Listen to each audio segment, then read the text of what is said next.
How's everybody doing tonight? Happy Halloween. Welcome to Junior and the Big Dog, your favorite father and son duo covering Miami Hurricanes football and sports. How's everybody doing tonight? What's up, Big Dog? It's funny. Dan. Go ahead. No. Go ahead. I was just saying, Dan was like, "Oh, do we have to say trick or treat to get Junior and the Big Dog going?" So as long as you, what was it that you weren't supposed to look into a mirror and say 3 times? I think it was Bloody Mary. Wasn't it like Bloody Mary or something? Or was it Bloody Mary? I thought there was one. I thought there was one that like began with a C. Was it Candyman or something like that? What do you say, guys? Everybody, something like that. Good evening. Good evening to everybody. Got a whole bunch of people to say hello to. Brett 863, Kenny Canes, Dan Kane, Anthony Manzano, Jay Wade, Deuce, Eddie the Kane. Everybody, what do you say, guys? It was Bloody Mary. Yeah, Eddie Kane says it was Bloody Mary. Guys, thank you for joining us. I'm in a bit of a different position today. I want to let everybody know my wife and our little guy, Dante. What do you say? And Big Nasty, Paint Dropper, Jason Arnold, Dante. My wife and our little guy are trick-or-treating in the neighborhood. So I'm actually somebody comes to the door. I'm going to have to just stand up for a minute just to give out some candy and get to see all the little kids with the costumes on, which I think is awesome. But I not only be for a little while until my wife gets back because she's out with one of our friends and their kids. So yeah, it's FSU week, guys. FSU week. You know what that means? Rivalry week. And them Seminoles ain't ready for what's coming. You guys know my wife's a Seminole. And so yeah, I'm gonna get this out of the way early.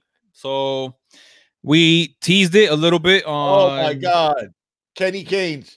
What happened? Big donation, Kenny. Big $25 donation. Thank you so much, Kenny. Beat FSU. Beat FSU. That's Thank it. you. Nothing else needs to be said, baby. We need to beat FSU. And we need to beat FSU for even more. A little bit is at stake here for Junior, guys. All right. I teased it a little bit on Sunday in our reaction to the win against Pitt. So, as you all may know, my wife is a Seminole. So this is tense times going on this week. Every single year, this week is very tense in the Junior household, in the Rivero household, but whatever. So this is the bet. All right. When the Canes beat the Seminoles, all right, she's gonna have to come on here for the first 10 minutes of the show wearing U gear and throwing up the U. Well, she's gonna throw up the U. She's gonna wear U gear. She's gonna sit here next to me, and she's gonna, talk take with all the abuse. Take the abuse from the chat. If Brandon, by some miraculous, Brandon got a $4 donation from Brandon. Thank you so much, Brandon. So much. So he said, "Let's go Canes. Let's go Canes, baby." I'm with you, Brandon. If by some miraculous something happens, I mean, I don't know. Like something crazy happens and the Canes lose this game, all right, then Junior is gonna have to wear some Seminole gear for the first 10 minutes of the show. Yeah, that's not gonna happen. So this time, Jay Wade, she's gonna be here next to me and she's gonna be answering questions from the chat. She's not gonna be a happy camper. Yeah, but all right? Big Nasty, I was gonna say, because Big Nasty says, is she gonna do it with or without a smile? Chances are it's gonna be without a smile. It's gonna be without a smile. For sure. So yeah, she's in the other room right now, so she hears what's going on. FS who? This is all week, baby. But yeah, guys, so you already know what time telling you, I for the first time now since probably North Carolina that I actually have a really good feeling about this game. Why are you poking your head? Even though we're on the road and it's in Telecrappy. You know you're gonna take an L. I have. You know you're gonna take an L. Let's be honest, guys. You know you're gonna take an L. All right, give me 1 second. All right, go ahead, big dog. Yeah, I think my little brother got back from trick or treating. So yeah, it's gonna be crazy. What's up, Chuck More Beer, Straying Clouds? Yeah, it's not acceptable, Dan, at all. Anthony, what's up, Anthony? No way I can bet with Miami. Well, why don't you guys feel good, man? Come on now. I mean, we're gonna go over. You know, we're gonna do a breakdown for you guys on the game. You know, some keys to the game that I think will help us secure victory in Tallahassee and you know, Doe Campbell. So we're gonna go over some stuff, but I'll be out. Don't give her too much stress. I know I can't. It's in doses, Brandon. It's in doses because you know now she's carrying too. So I need to be cool, kind of, but she knows what time it is. She knows what time it is. So what's up, Brett? Lenoris. Yeah, I'm not gonna. Yeah, Lenoris says 2017. Yeah, man, it's gonna. I think it's gonna be a close game. 100%. What's up, Lasso? It usually is. I don't know. I have a good feeling about this game. I think it's a bad matchup for FSU. But again, you know, which team is going to show up for us? Let's see. But I just feel Dante. RN, what do you say? I feel good. I feel good about it. I think we have the thing that FSU, especially since they had Kendall Briles, since this year that they have Kendall Briles as the OC, when they've been successful offensively, it's that they have a speed advantage. And I think the fact that they won't have that speed advantage against us, I think it doesn't bode well for them. And I'm feeling as good as I could possibly feel, all things considering that we're 4-4 going into the game. I think one of the big keys are going to be to make them beat us from the pocket, take away the short stuff, and make Blackman or Hornerbrook or whoever have to air it out a little bit, and have to beat us downfield. So I don't mind, you know, playing some cover 2 with man under, and I think if we do that, I think we'll be pretty good. We'll be pretty good. Who was the dork ball that the wide receiver for FSU that said they talked to him about, I guess, our DBs, and he was like, "Oh, what concerns you about the defense?" And he was like, "Oh, nothing." And I think he has like 2 catches for 30 yards and two L's in the past 2 years. Isn't the way that usually works? The guys that do the most talking are the guys that hardly play, or at least if they play, they're hardly ever significant. Yeah. That's I mean, that's the reality of it. Hey, I can't say your name, Huck off, so I'm gonna say Huck off. but about Cam, man, I think it's gonna be a big game for DJ, and I think it's gonna be a big game for DJ for a couple of reasons. Especially, I think DJ's gonna be on a pitch count though. Coming off the knee injury, I think DJ's gonna be on a pitch count. What's going on, Wholesome? But I think DJ, DJ's has a chip on his shoulder, because I don't know if you saw the I don't know if it was like the ACC watch list for running backs or whatnot, and DJ wasn't even on there. Right. And I think DJ like made a comment about it, or he said something about it. So there's a little extra chip there for DJ. Manny came on and said that he expects, you know, them to play him and Pickney. So that's really good news. Obviously, you know, Jeff Thomas is gonna go ahead and play. Got a $10 donation here from J Love T. He said, let's keep it real. JW15 has to come through. He have to show us why he won the job. He regressed every game this year. I don't see where this faith behind JW15 come from. And if he struggles early, leave him. Do you guys? I did a complete breakdown of the quarterbacks. You guys want me to go over that, or you guys just want to trust me that we're in good hands? What's up, Hurricane Harden, Lenore's? Yeah, hey, thank you so much. Either don't say that. Don't trash Nkosi like that. I mean, he has improved. I know he struggled in the last couple of ball games, last 3 ball games.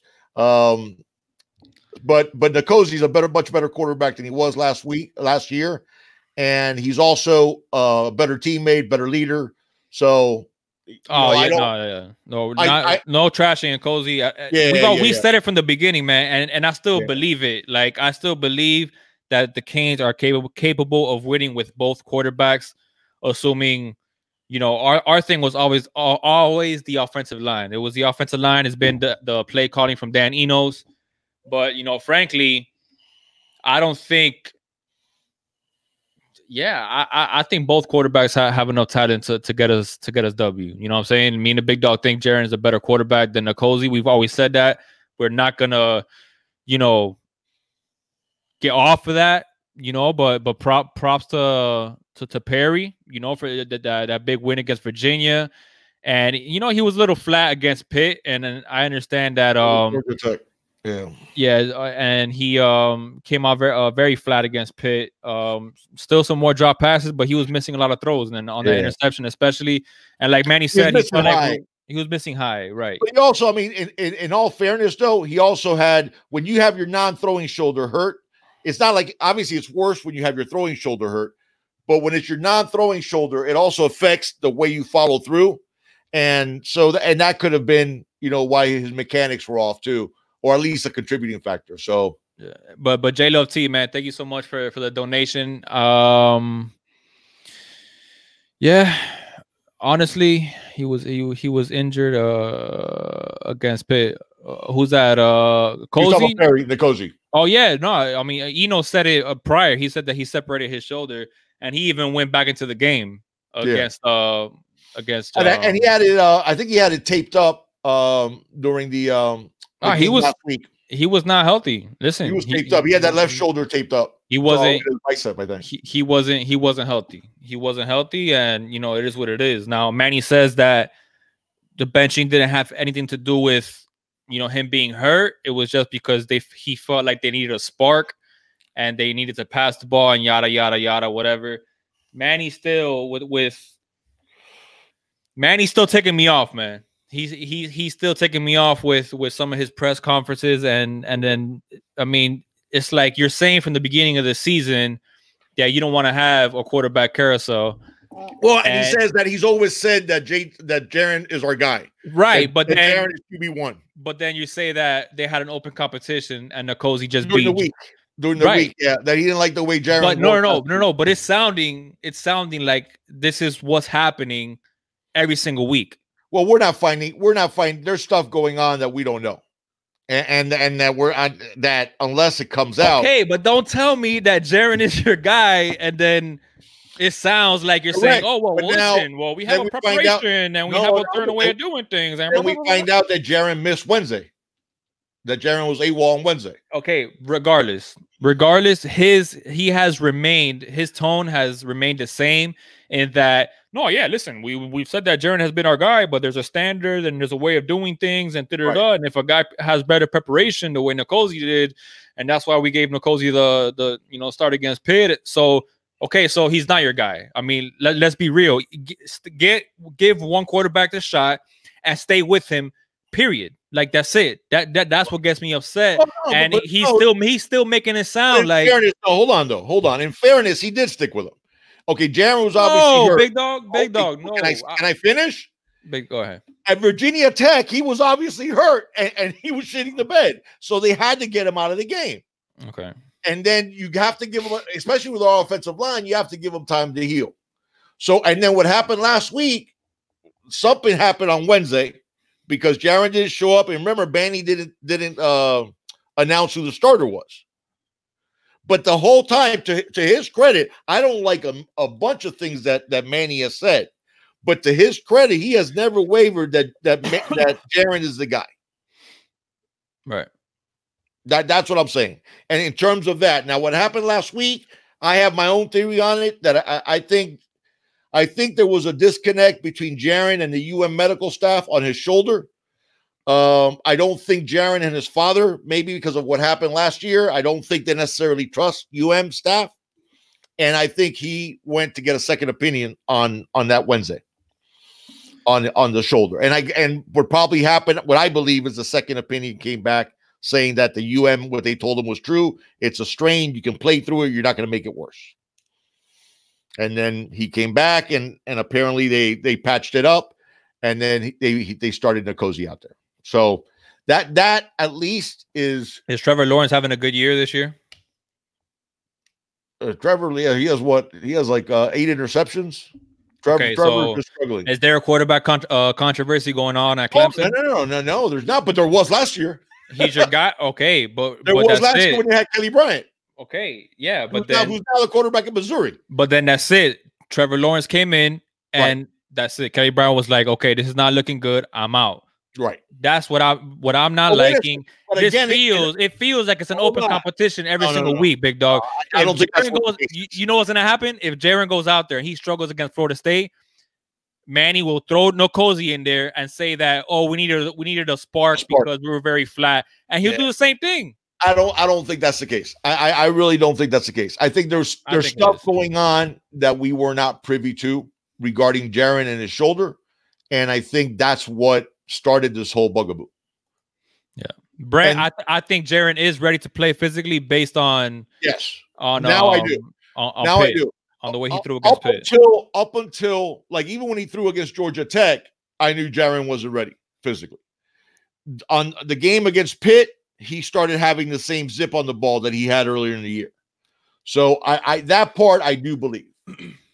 Well, yeah, I think. What excuse are you guys? Okay, you guys are making me do this, and I don't want to do this. No, hold on. You guys want a breakdown of the actual truth about the both quarterbacks? Because now it's perfect because we have equal sample sizes. You guys want a breakdown where you'll see it's not even close? That's the stuff. We're not talking about who's the better quarterback. We're talking about Manny's dealing with and how he's handling the quarterback situation. We're not talking about handled it, but it's also been because of the way colleges handle injuries. Right. That it's always hush hush, and it's always, there's always double talk, and there's always hiding things, and that's sort of the nature of the beast. Now, there's a million things that Manny has said that I don't like. Hey, Hurricane Lotto, that's an interesting take. Utah, if we contain Cam Akers, we win the game. Simple as that. Thank you, Utah, for the donation, partner. Thank you, man. If we contain Cam Akers, yeah, that's the biggest threat. Frankly, if Cam Akers has a field day against us, Chug Mo Beer with a donation. Also, read what he says. Also, Chug Mo Beer, thank you so much for the dono, man. He says, guys, I don't believe anything this coaching staff says. Manny talks out of both sides of his mouth. We will lose recruits because these kids see through all the political bull. I agree with that.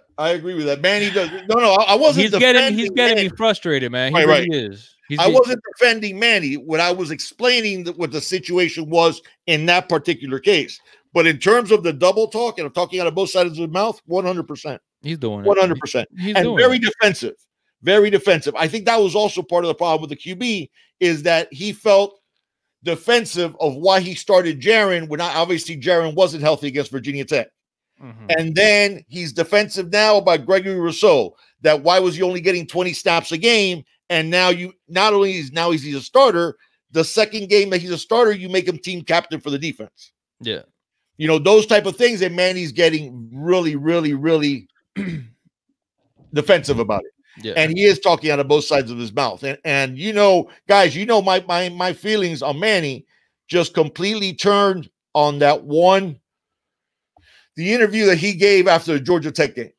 That's when I was like, oh no. There are too many things going right to panic. Right. To panic, and then he throw some. Yeah, and then you use the rebuilding word, which you haven't said all year long. Yeah. Then also you wait to your fourth loss to say you're rebuilding, and then he went, "Oh no! What I meant was rebuilding the team's confidence." And I'm like, "What the hell are you talking about, man?" Yeah. So that part, I'm 100%. Man, if it's like that meme of somebody throwing a shoe at George Bush. That's what if I was in that room, and that's what too many things go. Did you say too many things going right? Going right. At 3 and 4, something at your face.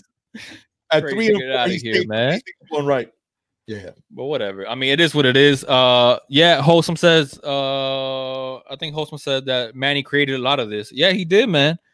I feel like a lot of the division, and maybe a lot of the back and forth with I don't think necessarily the quarterback division, because I feel like coming into the season before a starter was even named, you had your Tate camp, you had your Nkosi camp, you had your Jaron camp. Now, what me and Big Dog always said was we thought that Jaron was, and we still do think he's the best quarterback on our roster. But if Jaron did not win the competition, then we would be like ride with whoever won it. Because not just that, but we were gonna feel a little different about Jaron because because he got the opportunity. Because that's it. There's no you can't blame Mark Richt and now you're gonna transfer because you're not getting a fair shot. No. Everybody got their fair shot. So we even said like, hey, if Jaron was not named a starter, then we were going to be like, yo, Jaron, you know what? Maybe you're not ready for this type of thing, you know? So yeah, we said that from the get-go, but I don't think I think the division comes in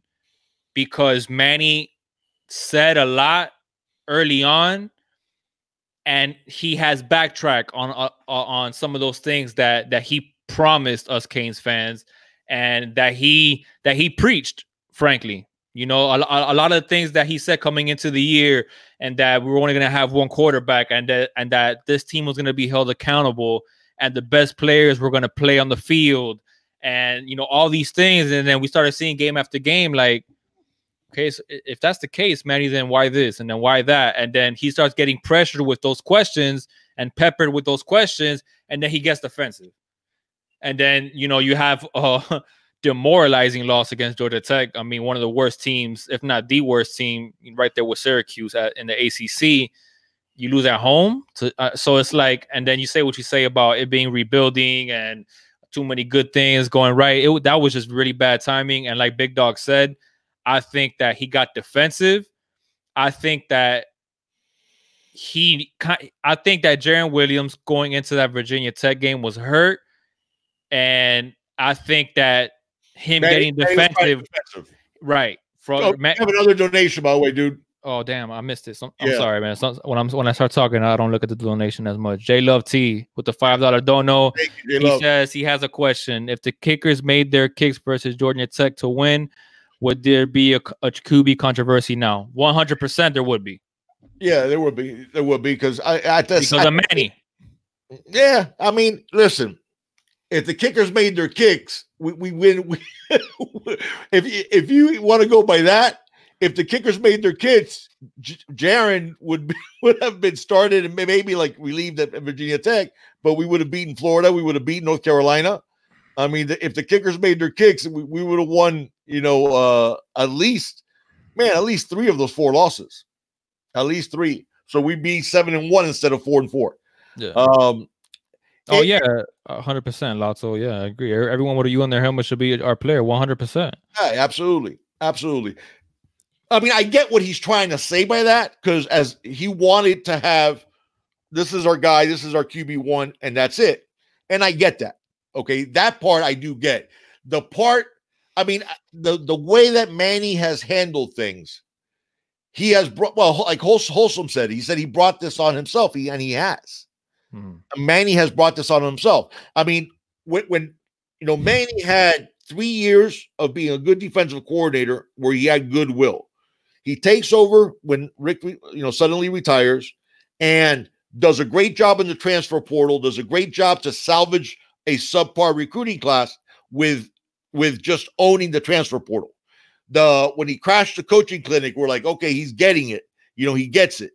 And then when we've come to the season, you know, that's the Manny that we don't know, because we hadn't seen that Manny before, where he gets defensive, where he's, you know, he's trying to sort of like battle through press conferences, you know, because he doesn't want to be criticized. Those are things that as a head coach, you have to be able to handle, and you have to be able to handle in a better way than Manny has. So I think a lot of that animosity he's brought on himself. He's brought on himself. And, you know, so I was giving him the benefit of the doubt because of all the things that he had done in the offseason. And then when I hear after the Georgia Tech game that, and even now that we had a players meeting last week, it takes you 4 losses before the players realize something is wrong. Yeah, but some of that goes to a player accountability, though, which is something that he was trying to preach. That's something that he wanted to see. But then we go back to the same thing. So you're trying to preach it, but yet you haven't benched anybody because of it. Mm-hmm. So how exactly do you think that player accountability is going to happen? Magically?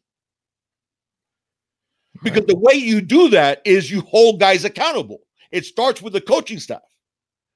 So if you're dogging in a practice and I bench you, guess what the message is? I don't care who you are, you dog it in practice, you're benched. But when you say that we've had these horrible practices in consecutive weeks and you don't bench anybody,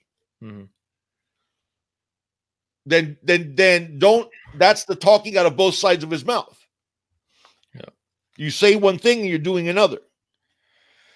But you know what? I think, don't get me wrong, like it sucks that it took a loss to Georgia Tech to have this meeting, but hopefully this could be a turning point in that locker room for this team, because listen, at the end of the day, man, and we've seen and we've heard a lot of alumni and former players come out and say, yeah, I understand some criticisms of the coaching staff, but at the end of the day, the player has to be held accountable as well. And if they're not doing what they're being told, then I mean, so it's tough to notice sometimes who exactly it's on, whether it's on the coaches more, on the players more. Sometimes it's a combination of both.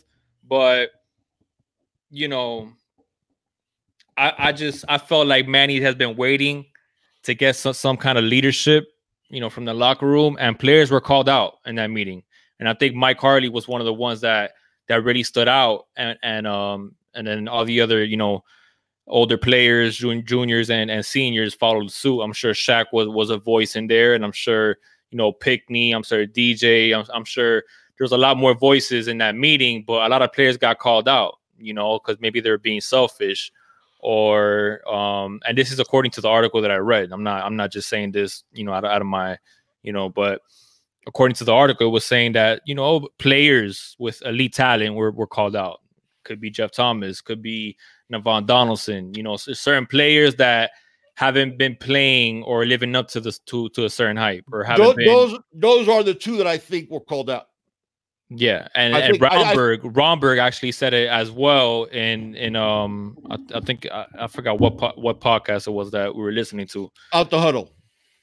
Was that what? Yeah, it was that. Yeah. It was that one. I don't know if it was the Out the Huddle podcast or if it was a radio show, because he's doing a radio show also. I don't know, guys. Whatever, I do think it was the podcast. Whatever it is, you guys gotta go listen to Brett talk, man, because he said the same thing. It's gonna make you want to run through a brick wall, though, getting ready for this game. Yeah. It was his understanding that the two players that he believes were called out were Jeff Thomas and Navon Donaldson. Okay, yeah, exactly. That the two players that Mike Harley, I got it from. Right. That's that Mike Harley mentioned. Right. Okay, and that might very well be the case. I mean, those two players have both underperformed for sure. OTA, yeah. Oh, yeah. Outside the Huddle Park, yeah, that's where I heard. Then Shaq should be quiet. I don't know about all that. I want to answer. Anthony was asking a question for Anthony Manzano about Justin Flo. It's my understanding, Anthony, he's going to the Louisville game. I don't have a definitive on Jason Marshall and Corey Collier being at the FSU game. I still am leaning towards Marshall being definitely a Hurricane. Collier, from some of the things he said about FSU, it's going to be hard to get him away from FSU, Anthony. So those are my feelings, but obviously those are 2021 guys. So we focus more on the current guys.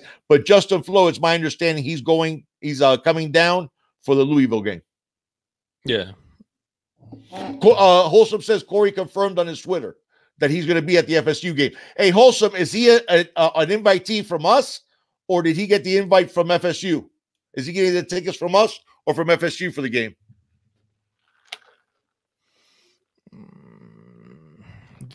Dante says the peer groups that Manny tried to put together for team discipline didn't work. Backfired. Yeah, that's a good point, Dante. He wasn't disciplined.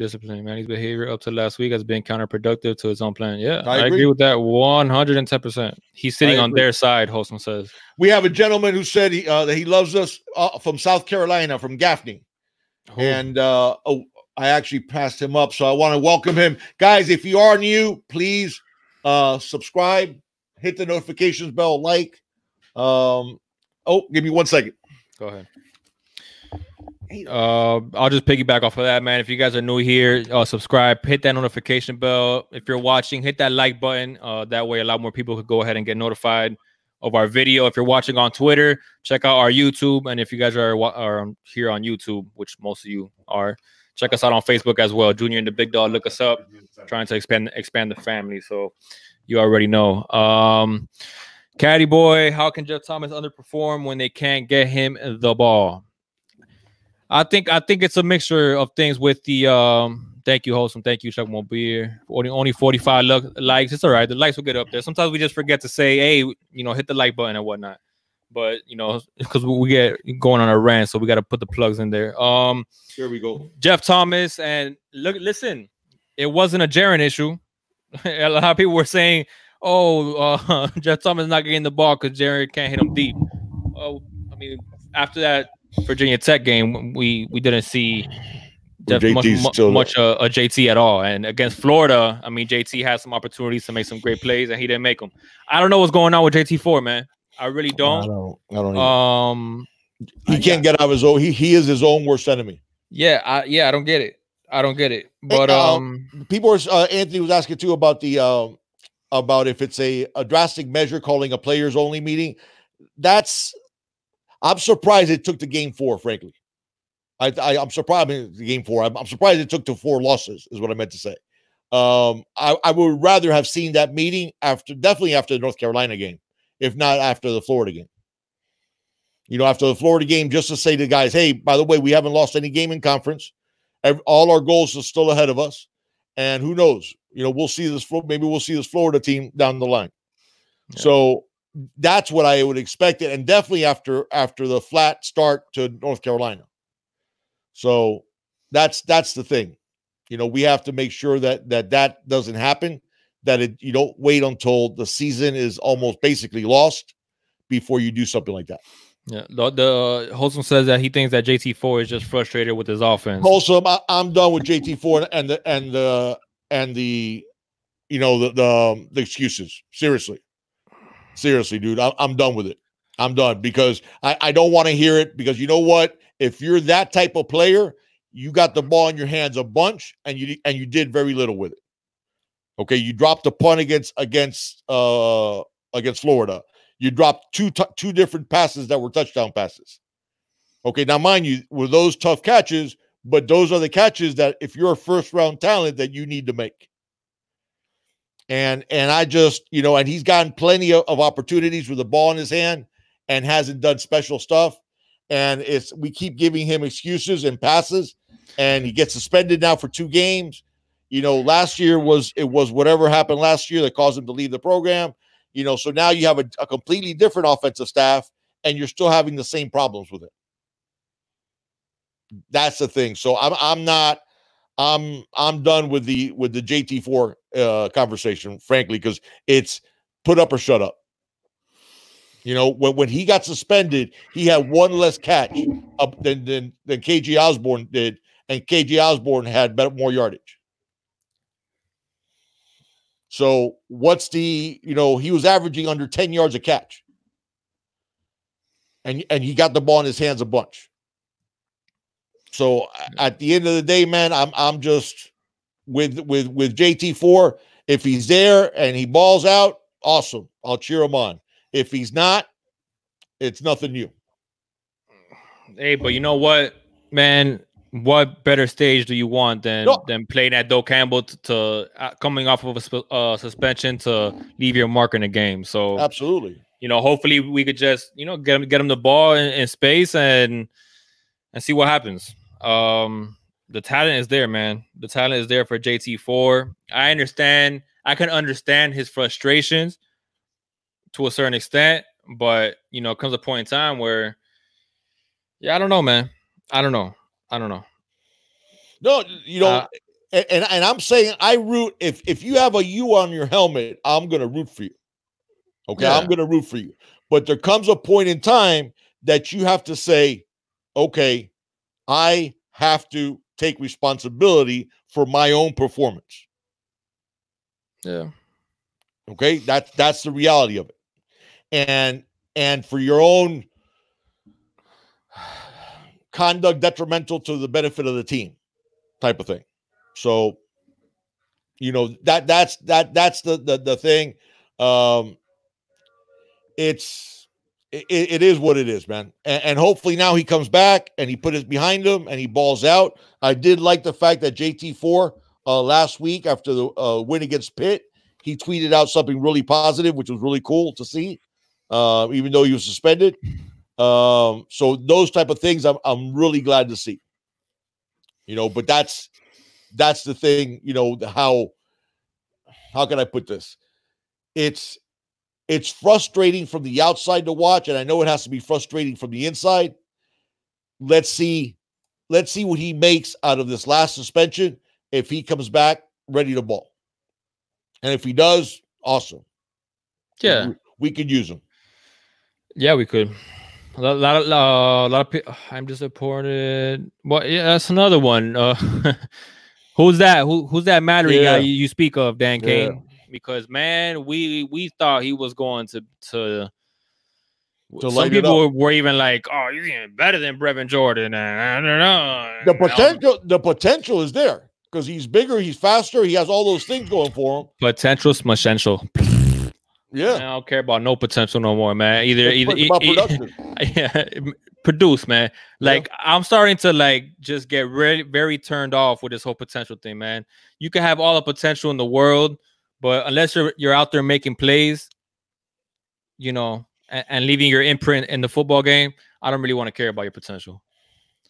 All style, big dog. Manny Diaz was on the staff last year. Touchdown. Ball never goes to him. Yeah, no, it's fair. Listen, I mean, some of the criticisms on Enos is fair. Oh, absolutely is because, like I said, failure to scheme properly, line those type of things. Sure. But how many passes did Will Mallory drop against Florida as well? I think he dropped like 3 passes against Florida. Yeah. Definitely at least 2 that were like bright, perfectly thrown to him that there's no reason why he should have dropped them. And then he dropped that 2-point conversion against North Carolina. That's what it is. But yeah, man, you want to start getting into this game, Big Dog, and breaking down what happened? No, Big Nasty says a Big Dog leaning back in his recliner, so much for the kids. Nah, she already got back. We have some nasty weather up here in Ohio. It was like in the 50s and raining this morning, but some nasty winter storm is coming because it's already down in the low 30s, and we're going to have snow flurries and 50-mile-an-hour wind gusts tomorrow. So it's the weather turned nasty, so she was not going to be out very long.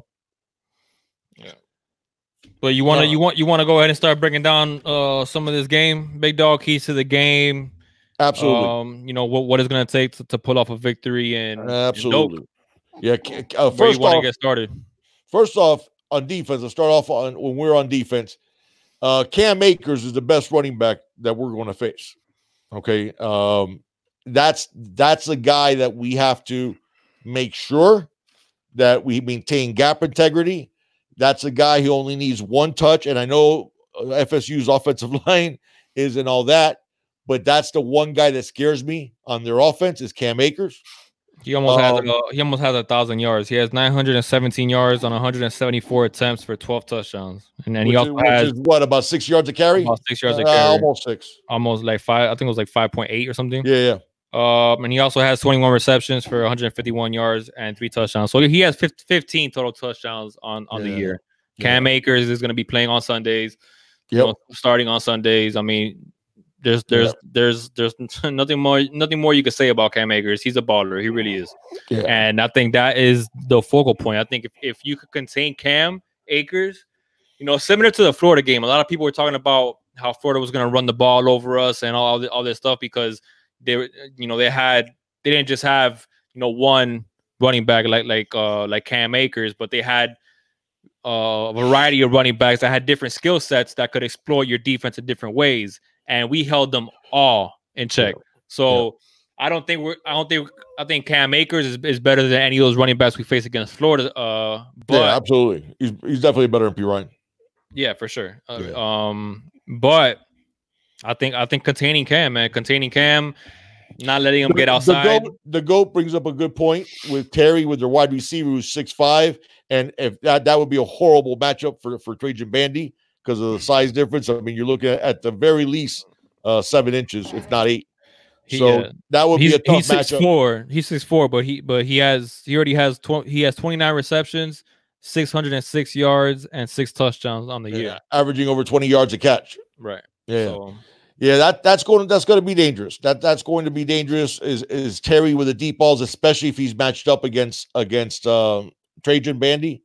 But listen, Big Dog, we said the same thing against Florida. Absolutely, no. We did a good job against Florida, containing the wide receivers, other than that Josh Hammond, that big one, and then obviously Tony breaking 112 That's tackles. something we cannot have in this game because let me tell you something. He may not be huge, but Cam Akers is a hard feller to bring down. And if you guys, man, if we whiff on some tackles with Cam Akers, he could do this to you like that. So that's something we got to be careful with. We gotta keep this. I think we missed 8 tackles compared to the 29 we missed against Georgia Tech. So, I mean, you still missed 8 tackles, but hopefully Jay Wade, that's going to be a big key in order to control it. We're talking about Terry Matthews and Cam Akers. Bubba having a big game is going to be a big key for us on defense. Absolutely. And getting pressure on Blackman or Hornerbrook, getting pressure on them and making sure that we keep that pressure on them and take away that short stuff, make them try to beat us over the top. And then our pass rush needs to get there. Yeah. So we missed 2. What do you mean, Wholesome? I thought I saw that we missed 8 tackles against Pitt. Yeah, I think that was the report for Pro Football Focus was 8. Yeah. That was the first game of the season. No, I know it was the first game of the season.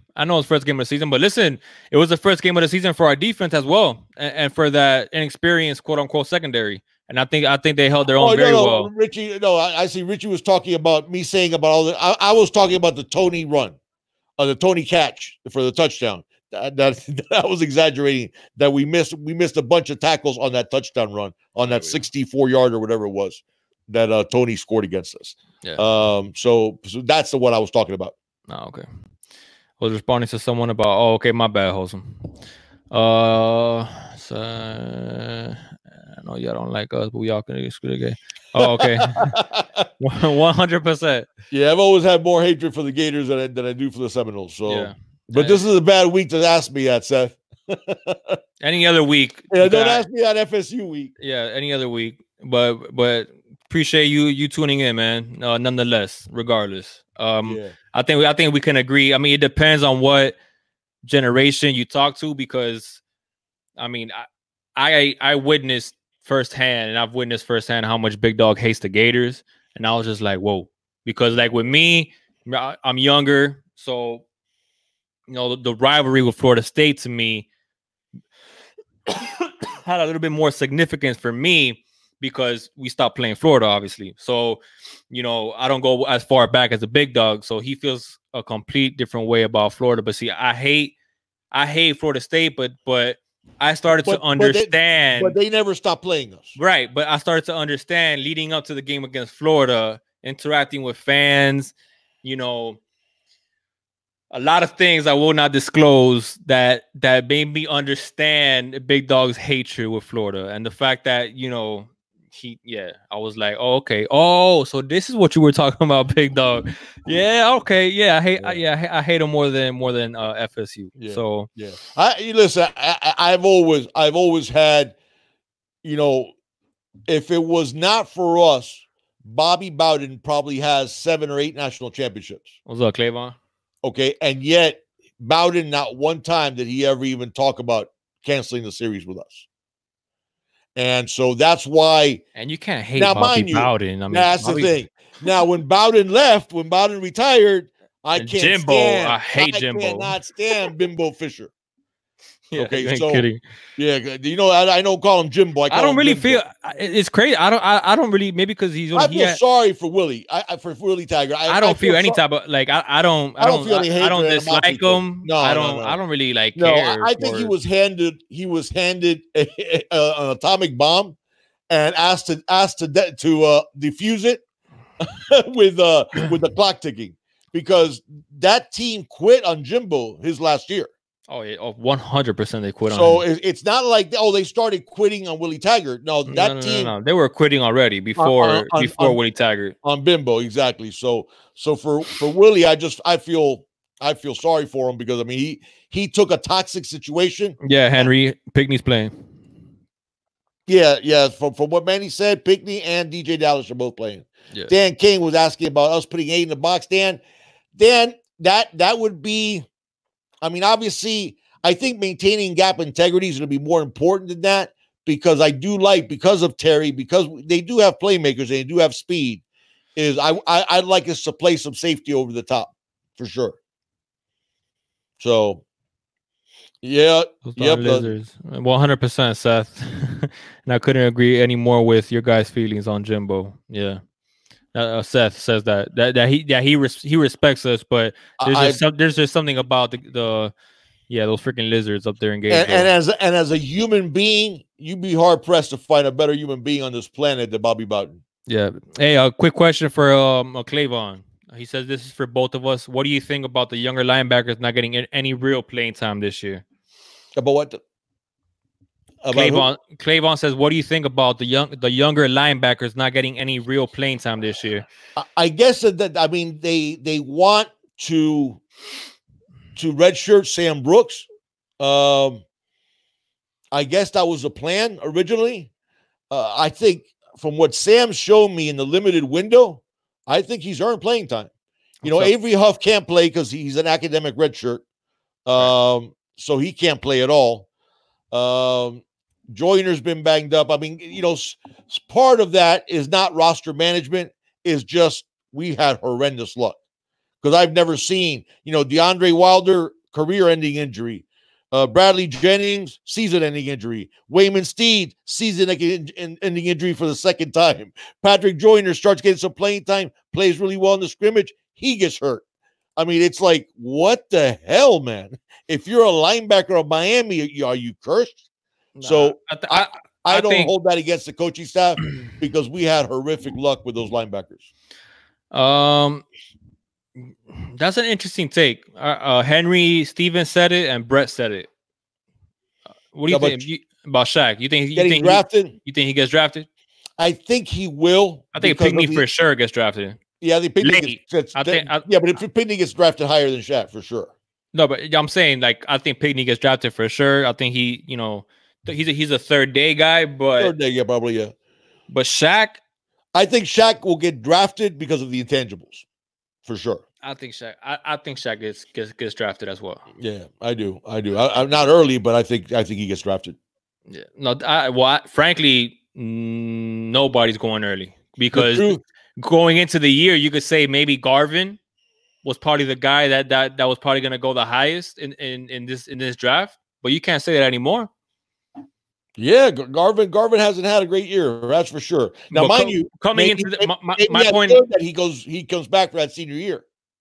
No, but I'm saying my point is, coming into this year, looking at our team, a lot of people were talking about Jeff Thomas, Garvin, DJ if he goes out, but when it came to the highest draft pick, probably Jeff Thomas, but Garvin was up there if he were to leave in his junior year, and we haven't seen the production that we thought we were going to see.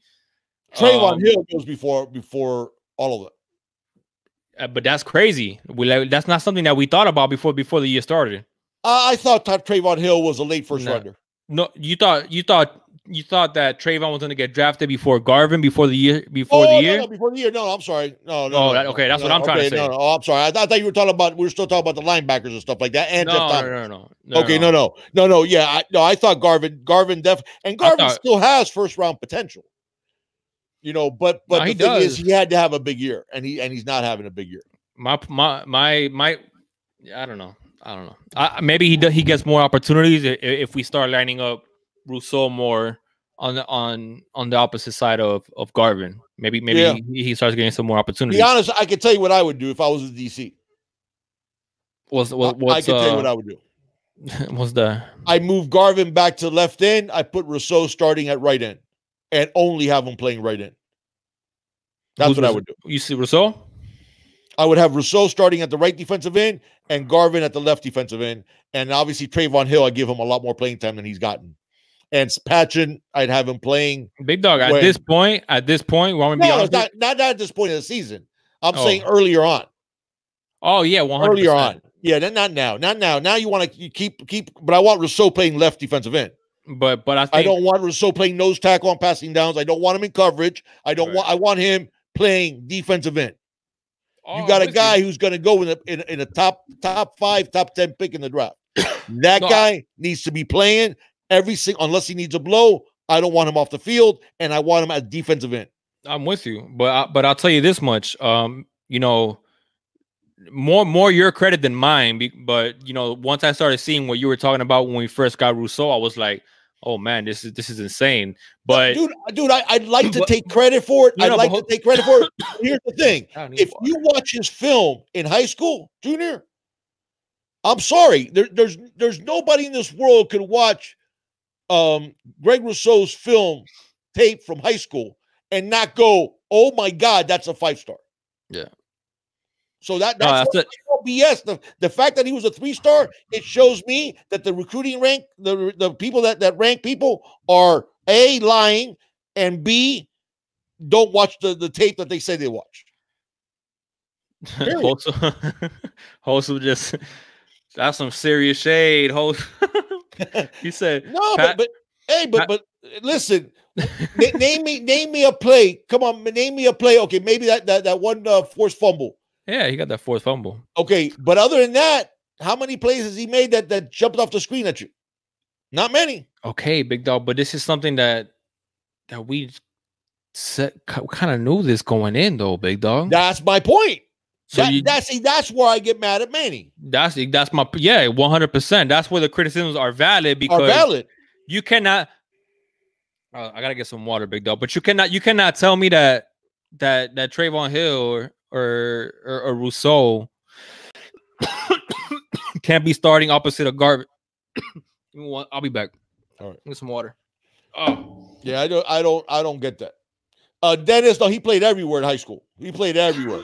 He played receiver. They put him at tight end. They put him at safety. They put him at defensive end. They put him at linebacker. He played everywhere. But you could just see a guy 6'6" with an agility that's unbelievable for a dude that size. Okay. And a guy that has the frame, he went from 6'6", 220 to 6'6", 260 like that. And he has the frame to go 270, 275, 280 and be shredded. So that's a guy that you look at, and from the moment you see those type of skills, that's why I called him the freak. That's why I say he was Javon Curse 2.0, because that's a dude that just has rare agility, rare speed, rare get off for a guy who's that big. And Stevie Wonder could see that. Lenore says, who's the tallest wide receiver on Miami's team? I would be Wiggins and Hightower are both 6'3". And then Njoku is a tight end. Oh, that's right. Njoku was 6'6", but they moved him to tight end. Yeah, they moved him to tight end. So yeah. And Mallory's 6'5". Jordan Brevin's 6'3". So throw a fade to Njoku, baby. Yeah, I mean, he's sometimes his hands are shaky, but we haven't tried a fade to Will Mallory. Throw a fade to somebody tall, man. Somebody tall. We haven't done a fade to Brian Hightower. We haven't done a fade to D. Wiggins. Come on, and we're throwing like Mike Harley quarterback passes and stuff to 2-point conversion.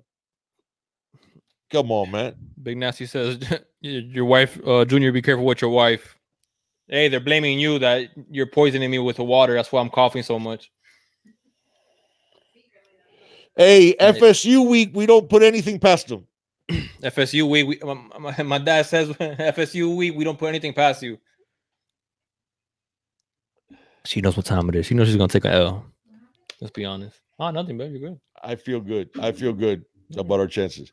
Yeah, that is. Yeah, Hightower's gone. Yeah, as far as I know, he's gone. He's not even with the team. So, but yeah, I mean that's but still we have D. Wiggins, we have Mallory, we have Evidence Njoku, we have Brevin Jordan. Those are all guys 6'3" or taller, and we haven't thrown them one fade. We struggle in the red zone, and the only fades we've done to KJ Osborne and Jeff Thomas. So 6'1" and 5'11". The shoot. Not only do I live with an FSU fan, she's my wife, man, and she's the mother of my twins. So I'm not, Chuck Bobeer, can't change it, man. Put Chuck Bobeer's comment. Where's he at? 100%. Gregory Rousseau and Trayvon Hill will dominate. Take over the game. Absolutely.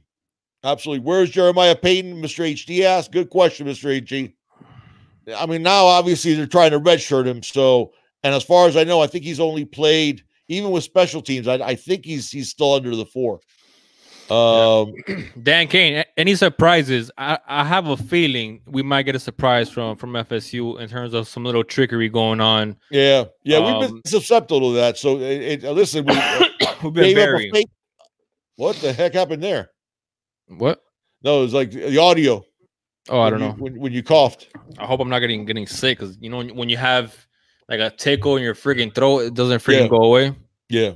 But and we saw it. We had a fake punt for a touchdown, a fake punt that got a big first down for Florida. And they scored a touchdown on the next play. They did it to us last year too. I mean, it got called back, obviously, because it was indeed a forward pass. Okay, just in case we got some FSU fans that want to even big nasty the fades to Mallory. Absolutely, big nasty. In his entire career, I think we've attempted 2 fades to Mallory. He caught one for a touchdown, and the other one was a bad throw. Yeah. What's up, Demetrius? That was last year. Man? So, yeah, Eddie the King. Yeah, that's what I was saying. Last year they ran the trick play too. Yeah, it didn't count, but so I expect to see some trickery. To Dan's point. But listen, when you got the youth that we have in the secondary, and with Al Blades, with DJ Ivy, with Gervin Hall, you got that type of youth, and Bubba. Even though he's gone through more, obviously, and is a little bit older in terms of age, with Bubba, you have, he's not the most experienced guy in the world either. Amari does have more experience, but when you have that type of youth, I'm gonna try that. It's definitely something that calls for trick plays, because you got guys that'll be over aggressive. This is a good thing, and I put it up on here. The Big Nasty Kane 305. Lewis Headley, man. Yeah, man. It feels great that we're not even talking about the punter because of the issues we've had in recent years with the punting situation, man. But Headley has been one of the MVPs on this team, frankly, and I'm not joking when I'm saying that either, because when our offense is stagnant, the ability to average over 40 yards a punt, flip that and his ability to pin him back inside the 20 has just been amazing, man. It really has. I think we're talking about just the kicking game and the kickers, but we're not talking about the punter, because when they're doing their job, there's not much to talk about. But somebody you can't overlook is Headley on this team, man, because he's coming big time for this team this year. He has. I mean, and it's such a great feeling knowing that we have Headley, because now I don't worry about the punting game, and he's been absolutely even better than I had hoped. We have a new guy, Buddy Woodward. He says, I'm new here and he likes the content. Thank you, buddy. Appreciate you, man. Thank you for joining us, buddy. A new guy. Buddy, you were actually on our podcast before we had a podcast. So you definitely aren't new. No. Much love to FSU Twins, mama. Thank you, buddy. Thank you, buddy. You are family. Thank you, partner. Appreciate that, man. We're doing play action. Don't respect what makes you think Virginia Tech and North Carolina will. Yeah. The Enos's insistence on play action, insistence on cuteness and trick plays and stuff in the red zone, which has me mind boggling. I'm okay with the play action as long as you're running the football. Yeah, we haven't been running the football. We were averaging yards rushing. We had 50 yards rushing against Central Michigan, and he's still running play action. You think the linebackers are falling for that? We were averaging less than 2 yards a carry, man. All right, they're not gonna be. It's crazy when the running back. I mean, not the running back. the linebackers are not even flinching at the play action. Like the linebackers are just there. Yeah, they're laughing, dropping back. Like you ain't gonna run that. Put Dante's comment there. That's a good comment, Dante. I have to agree with that. Yeah, I believe the chain's gonna come out. Our secondary will play better than folks perceive. Hornibrook has a medium arm. He floats his passes. Our secondary will have opportunities to make plays. The change should get some shine. Yeah, I agree with that. I agree with that. Absolutely. And I think we have to. That's fair, Vincent. That's fair. Yeah, that's fair. That Manny stuck with Bubba way too long and didn't have a plan B. That's absolutely fair.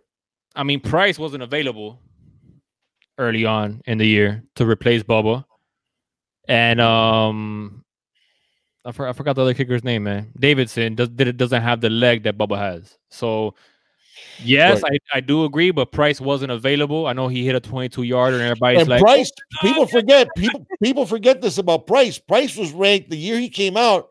I think he was like the 12th best kicker in the country, 12th or 14th. So Camden Price is a legit kicker. It's not like, you know, I think Manny should have gone to him earlier, okay, because he kept throwing Bubba out there and it obviously wasn't working. But Price is a legit kicker. Price is not a scrub. I think he was either 12th or 13th best kicker in the country the year he came out. A63 Kane. I don't know why, man, but I have a very similar feeling to something like that. You know, yeah. Know, it's not going to be as bad as did you see the ending of the Duke and North Carolina game? Oh my gosh. Did you see that? I did. that was pretty bad, man. They had the game in their hands, and I got that was bad. That hurt. How about the Kansas one? The Kansas one that they blocked the field goal. Oh, and then he goes lateral it back, and then gives Kansas another shot to kick the field goal, and then the guy hits a field goal. That was a killer. Yeah, Jay, we have the only kicker we have committed is a 2021 kid named Andres Borregales. The number one kicker in the country for 2021. He is the number one kicker in the country for 2021. He's the brother Jose Borregales, who's the kicker for FIU, who was on the watch he was a semifinalist for the Lou Groza Award, which is given to the best kicker in the country. And so he comes from a good bloodline, and the kid has a strong leg. They said that he actually has one on YouTube where he hits a 67-yarder. Now, obviously, I don't know what the wind was doing and stuff like that, but 67 yards, man, on a high school kid, that's a leg. Yeah, but hey, I'll tell you what.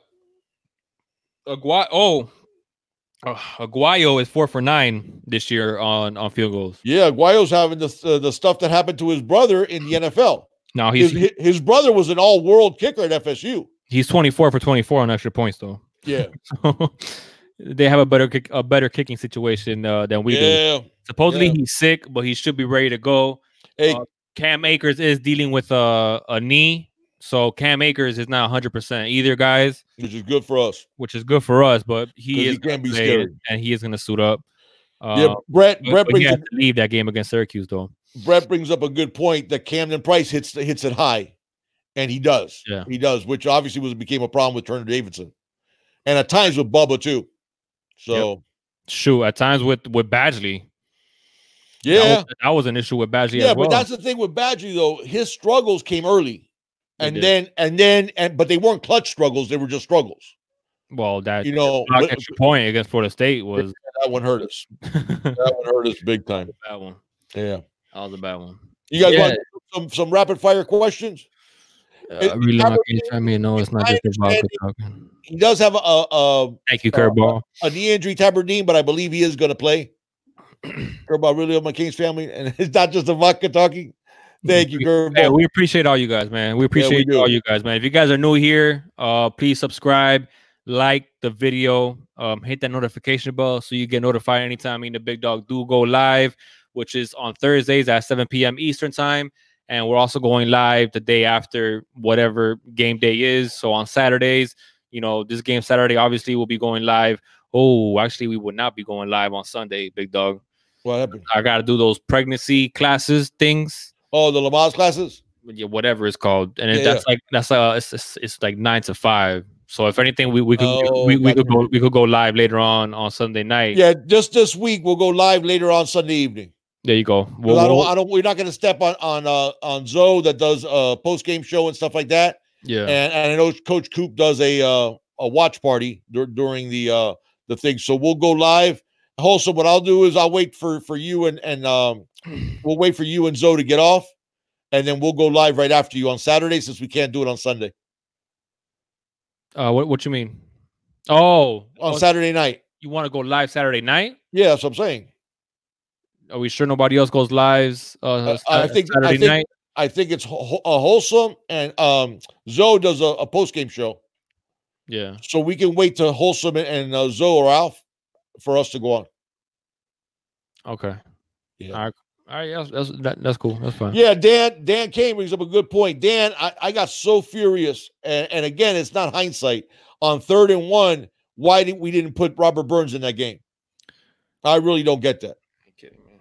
I really don't get that. I mean, you have a guy who's absolutely. Why we haven't seen Realist George is another question. Like, yeah, but at least Realist, I mean, we got him as a fullback. He was intended to be a fullback. Okay. But Robert Burns is not only a running back.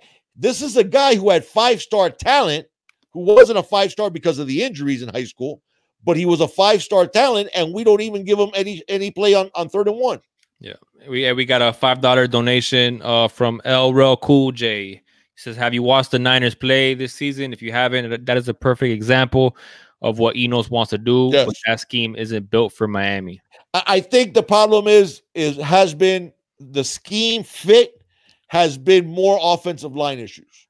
Those are the issues that I think has handcuffed Enos, and Enos hasn't adapted well to that, and he hasn't adapted his philosophy to the overall talents of our players.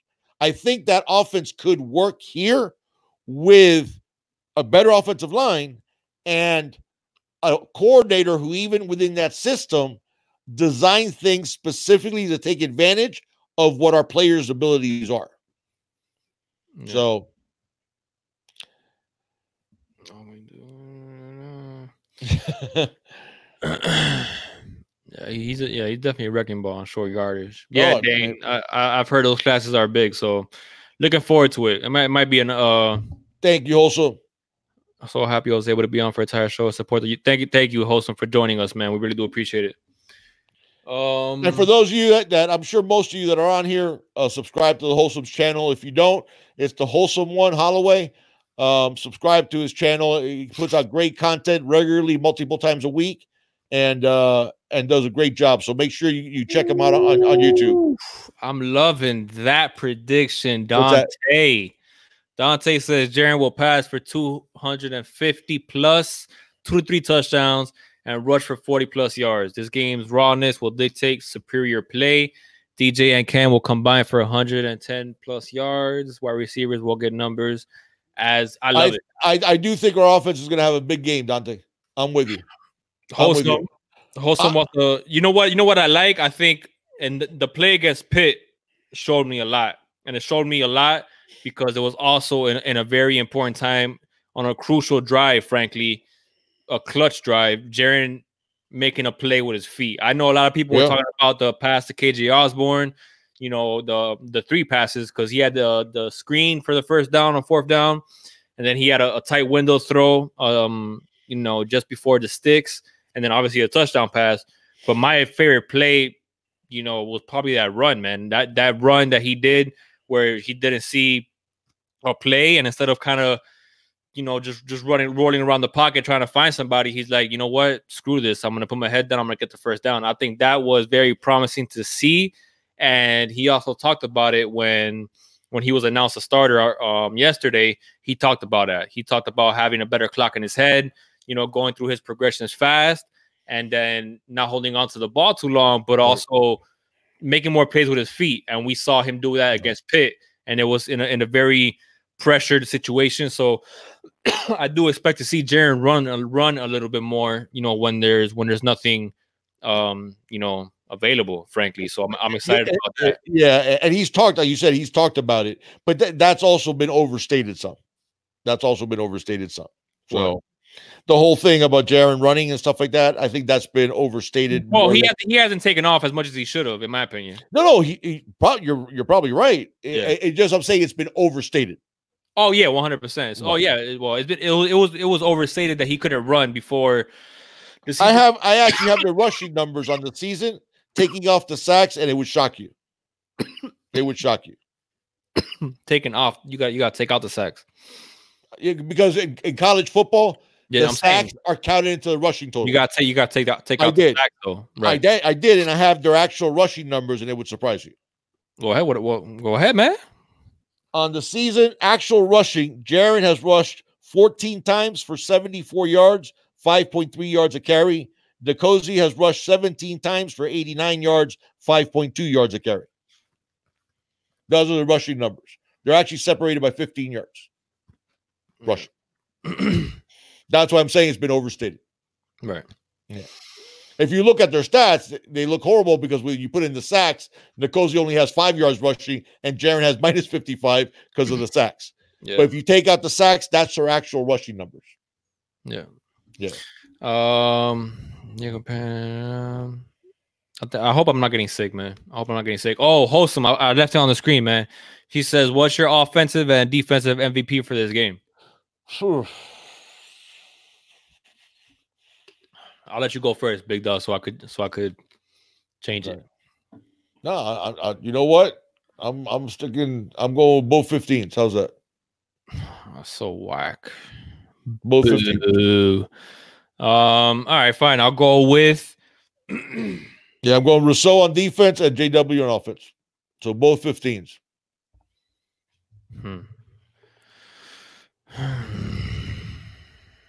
Pick a good one. I'm gonna go with Tabardine has mine. Tabardine and we both have the same ones. Yeah. So does Dante. Dante has both 15s also.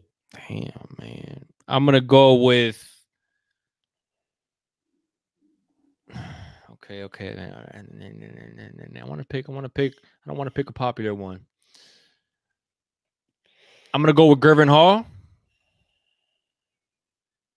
And I'm gonna go with, huh? Okay.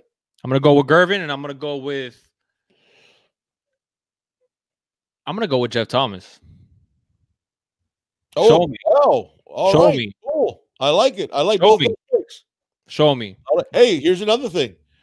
My picks were both 15s, so that equals 30. Your picks are 26 and 4, which also equals 30. So just saying. Hey. Oh. Aha! We didn't even plan that. Yeah, we didn't plan that. All right, so yeah, I'll go ahead and go with Gervin and JT4. I think this is the game, man, where JT is gonna be like. Also has JT and Bubba Bolden. I love it. His light-skinned warrior. That's what he calls Bubba. I love it. Well, no, you called him the light-skinned something else before. Also, I'm trying to remember. Oreo. Wasn't it like an Oreo or? You called him his light-skinned. Was it light-skinned warrior? You called him something else. I can't remember now, but yeah, that's who Wholesome has. He has Bubba and JT4. Yeah. Maybe we scored 30. Who do you guys got? Oh, Cookies and Cream. That's what it was, Curveball. I think that's what it was. Well, Wholesome. Yeah. Cookies and Cream. You're right. That's what it was. Yeah. That's what I was trying to remember. Cookies and Cream. I love it. Yeah. I love Bubba. I did. I mean, that's I know people. The fact that he was coming, from USC and he's I like yours, Dan. Bubba's tape. I like Dan Kane says Brevin and Greg as well. CJ has Cam Harris, and on defense he has Bubba. A63 matter of fact, let me go over some FSU stats, man, so you guys could be aware of what we're going to be going up against. On offense, they're averaging 29.4 points a game, which is good for 54th best in the nation. 417 yards per game, which is best 49th in the nation. Yards per play 5.4. Third down conversion, they're 86th in the nation, so they're not that great. They're at 36, almost 37%. What else here? Pretty much on offense. I mean, on defense, they're holding their opponents to 29 points a game, 444 yards. per game. I mean, they're pretty evenly throughout. Not elite at any level, but not terrible at any level either when it comes to the Florida State. So we obviously, although one thing I did want to point out about Florida State, where they're not very good at, and we have some similarities here up until recently. I think recently we've really had this in check, and that is penalties. They're ranked 125th with almost 9 penalties a game. Florida State is. So, and we're right. We're in the same neighborhood. We are in the same neighborhood, but to be fair, I mean, we've gotten better with that. We've gotten a lot better. Yeah, we have. We've gotten a lot better, man. So we didn't get our first penalty against Pitt until late. Yeah. Remember that we didn't get our first penalty against Pitt? We were like well into the ball game before they threw the first flag on us. Yeah. I think players to watch on defense for them obviously is Marvin Wilson. Yeah. That guy is he's the truth. He's the truth, man. He has 41 tackles on the year, 7.5 tackles for loss, and 5 sacks. He's quite a handful. Yeah, he is. He's quite a handful. So the interior got some endurance issues at times too, but he's a handful. Corey Gaynor and those guards are going to have their hands full. They're going to have their best pass rusher is probably Janaris Robinson. He has 37 tackles, 9 tackles for loss, and 3 sacks. Yeah, another guy is 6'5". Obviously he's not as big as Marvin Wilson. Yeah. Marvin Wilson's a meat eater. Well, what do they have Marvin listed at? Here you said Wilson. Yeah. What I wrote down is not where he's at. They had him listed at 311. That's what I say. Yeah. He's not at 311. No, that was 311 was if he had liposuction. Yeah, he's not at 311. Yeah, he's nowhere near 311. Probably close to 350. I'd say 330 for sure. I don't know, man. I'd say 330 for sure. Yeah, it could be. I think he's closer to 350 than he is to 311. Yeah, exactly. Yeah, he's a big dude. He's a big dude. Yeah. Jose saying 6'4", 320. I don't know. He's on Zion's side. Exactly. Yeah. Wait, who's on Zion's side? What is he saying? Oh, he's talking about Dante's comment too. I like Dante's game plan there. Talking about traps, draws, screens, he said, wide receiver and running back slants and outs because of that FSU is going to be overly aggressive with the blitz. I don't see him being 315. I don't see him being 315, man. He looks heavier than that. But whatever. FSU will over blitz us. Enos needs to take advantage of their aggression. Traps, draws, screen, wide receivers, and running back. Yeah, slam. I like that. I like that a lot. 100%. I like that a lot. Eddie says I'm concerned about Nelson and Clark. Yeah, they're gonna. Man, Eddie's gonna be teaching. They're playing better. Listen. We're gonna have a well below average offensive line this whole year. They are improving. They are getting better. But this isn't the best competition that they're going to see this year either, though. No. Well, Kai Clark is, but not Zion. Well, Marvin Wilson, for example, the thing with Marvin is he has some endurance issues. He comes off the field a lot, and a lot of times when he's on the field, he's huffing and puffing. He does have some endurance issues. In terms of, do they have a percentage of snaps played? Because I'm thinking Marvin's probably around 60 or 70. No, I didn't get that deep into it. Yeah, but yes, man, which is what they're running the boundary, especially since we aren't breaking tackles. Yeah, about the screen game because they play a lot of press. Yeah. Listen, it was against Pitt, right? That they jumped one of our screens and it was very close to being almost and taken to the house. So. You got look, man, something that we have to do in order to be successful in this game is run the football, man. I think we need to be able to run the football, frankly.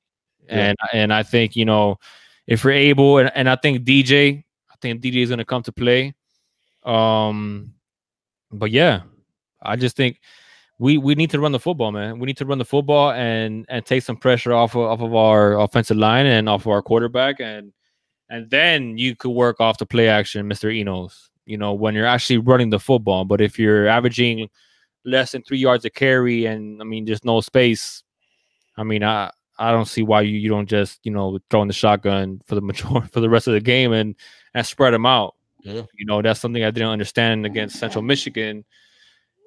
You're running play actions and you're averaging like what was it, like 1.8 yards a carry? To me, like I said, our offensive line is going to struggle. Jay the U Family Blaze has a real good question. Put it up there. We'll answer that next. The thing that I hold against him, against Enos, isn't we have issues with our offensive line. He has not adjusted his thinking to that fact anywhere near enough as he should have. That's a legit criticism. Another legit criticism, obviously, is the cuteness in the red zone. One of the things that we saw against Florida, which I was really surprised that there was not more halftime adjustments, were that they were coming off the, and they're still doing it to us. They're coming off the boundary with DB blitzes, and we were having trouble picking them up. Yeah. That needs to stop.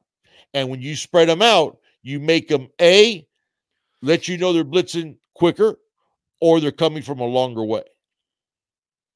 Yeah. And those are the type of adjustments I'd like to see Enos do more. So yeah, I'm with you. You guys, did you want me to do the the whole QB breakdown, or No. just let it go? Just let it go, man. All right. Let it go.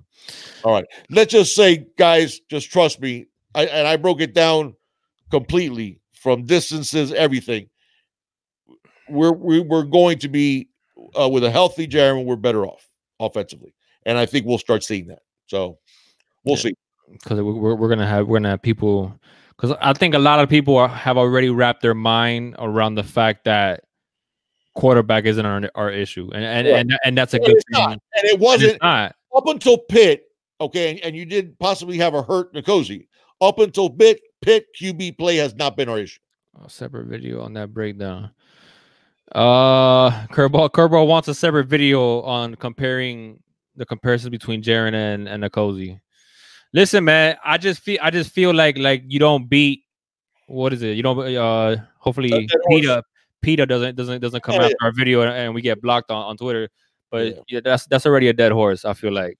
The problem is, and some of the reasons why I haven't wanted to get into it before is because it's gotten so divisive. We come off it's like correct. It's gotten you come off as a Perry hater or right, whatever. You say something positive about one, what it is. It gets interpreted as negative to the other. Yeah. And those are the things. Jay, read that question from Jay. Oh, my fault. Okay. Having you here, partner. Yeah, thank you, Jay. Outside of the starters, who do you see having a big game? Will anyone we have not seen play? Will anyone we have not seen play in this game? Anyone we haven't seen? Yeah, that I don't think. I don't think we're going to see anybody completely new.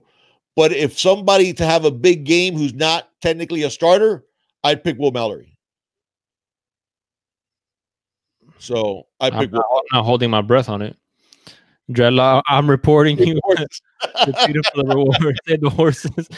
Yeah, you gotta be careful what you say these days, man. Yeah, there was one of our early videos. I think I must have said that same. Oh, saying, that's right. Like 3 times. You remember? I hate to beat a dead horse, but. Oh look, that's something we haven't really talked about. 247 said it. But Jay, I do see Mallory having a big game. I'd like to see Jafari Harvey. Frankly, have a good one, Wholesome, man. Thank you for joining us. Thank you, Wholesome. I'd like to see Jafari play more than Scott Patchen, frankly. Now, mind you, are we going to redshirt him? Okay. I guess if that's where we're headed to Jafari. But Jafari earned a right to see the field with how well he played. You know, he was an early enrollee. He got to us January and really stepped it up and kept improving. So, Tate Martell. Brett's calling a Tate Martell trick play. Yeah, Brett. I think that's a possibility for sure. That's something that we didn't really touch on. We don't really need to cover it much. But Tate working exclusively with the quarterbacks again. No more white jerseys, orange jerseys. So that's interesting. Could that have a factor in anything? Who knows? I have no idea. But the fact, I think that's pretty. That's a development, at least with this whole Tate thing. The fact that, and frankly, maybe that has something to do with his medical leave, and maybe he was, hey, I don't know. I'm kind of done reading into tea leaves, frankly. Yeah, and I'm also done with the whole. I still listen to the press conferences and stuff from Manny, but man, sometimes he ticks me off. He gets under my skin. Who's this? Manny was sometimes with the. He's getting under my skin a lot. Yeah, with the coach speak and then the defensiveness and almost like a prickly attitude towards the media when he definitely has a prickly attitude. Yeah, and he comes off kind of like dismissive. No, just sometimes like his little. Whatever. I'm not gonna talk too much crap about you, Manny, but just Curveball says Manny became a used car salesman. Yeah, that's sort of what was it was.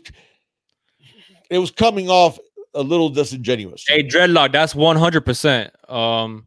That's true. It's funny you say that because it's so crazy how different it is, man. Right, you're right. If you guys have not seen it, with Joe Zagacki and Don Bailey. Don Bailey Jr. He has, like Rick had his own show. Yeah. Sitting down. All the coaches.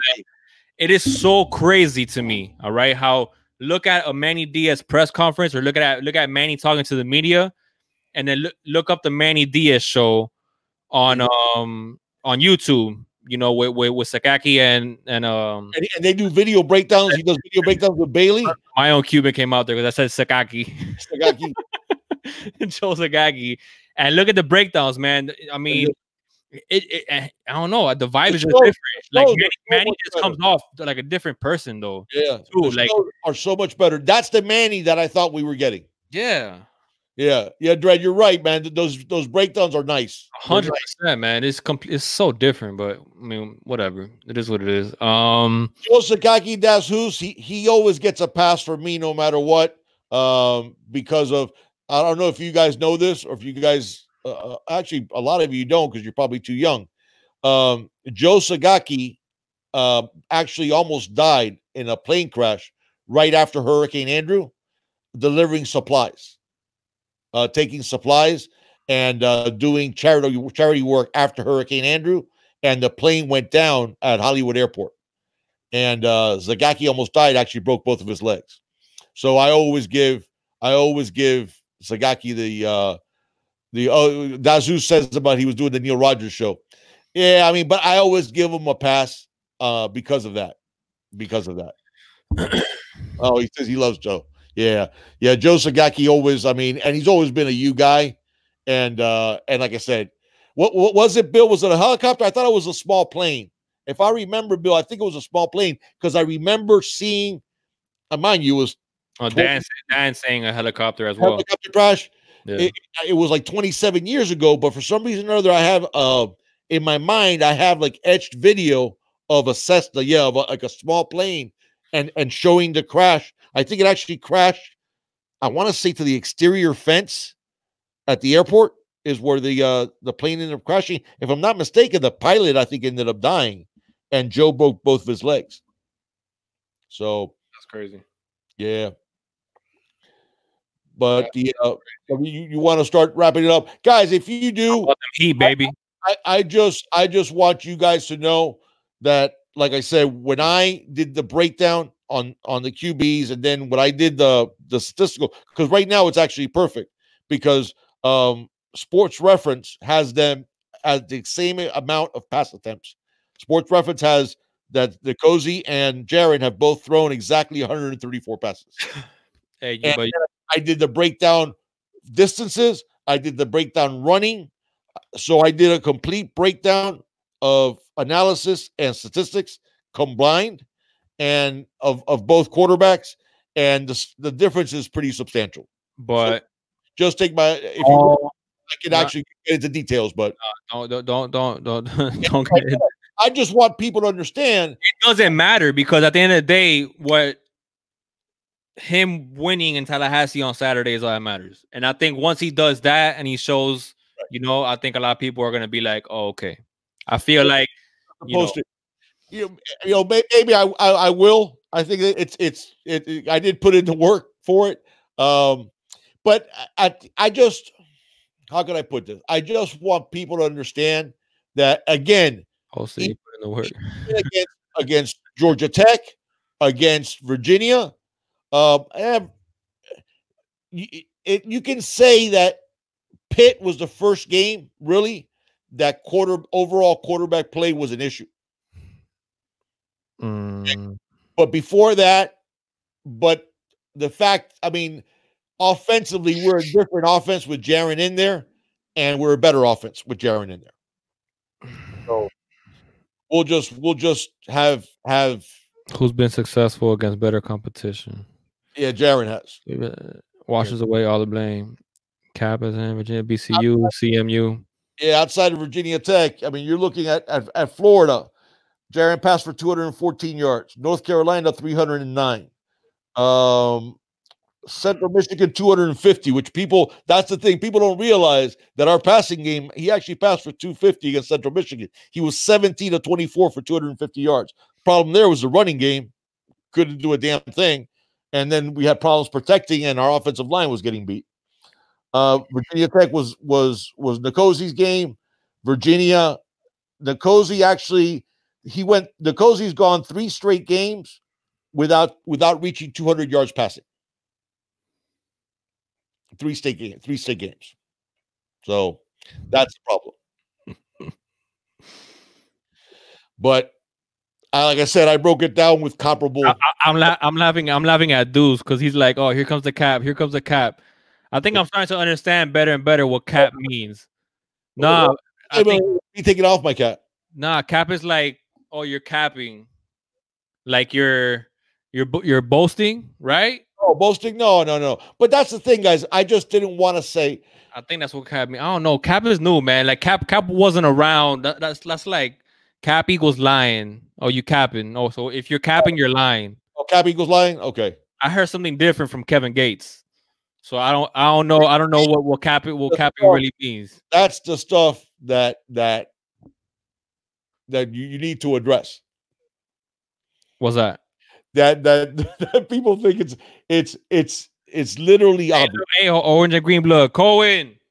It's all about the you. You party trick or treating. It says Blake James comment. What did I get, Dreadlock? Because is capping lying or is capping what Kevin Gates said? Okay, but that's what I was saying. I don't know. Whatever. I like Kevin Gates a lot. Whatever. It is what it is. Yeah, you capping, big dog. Okay, so it means no lie, but then it means lie. I'm so confused, man. Yeah, you see what he was saying was that I was lying. And the fact is, when you break it down, guys, it's not even close. It's not even close. I don't know. I need to understand what capping is, man. Oh, so it's lying.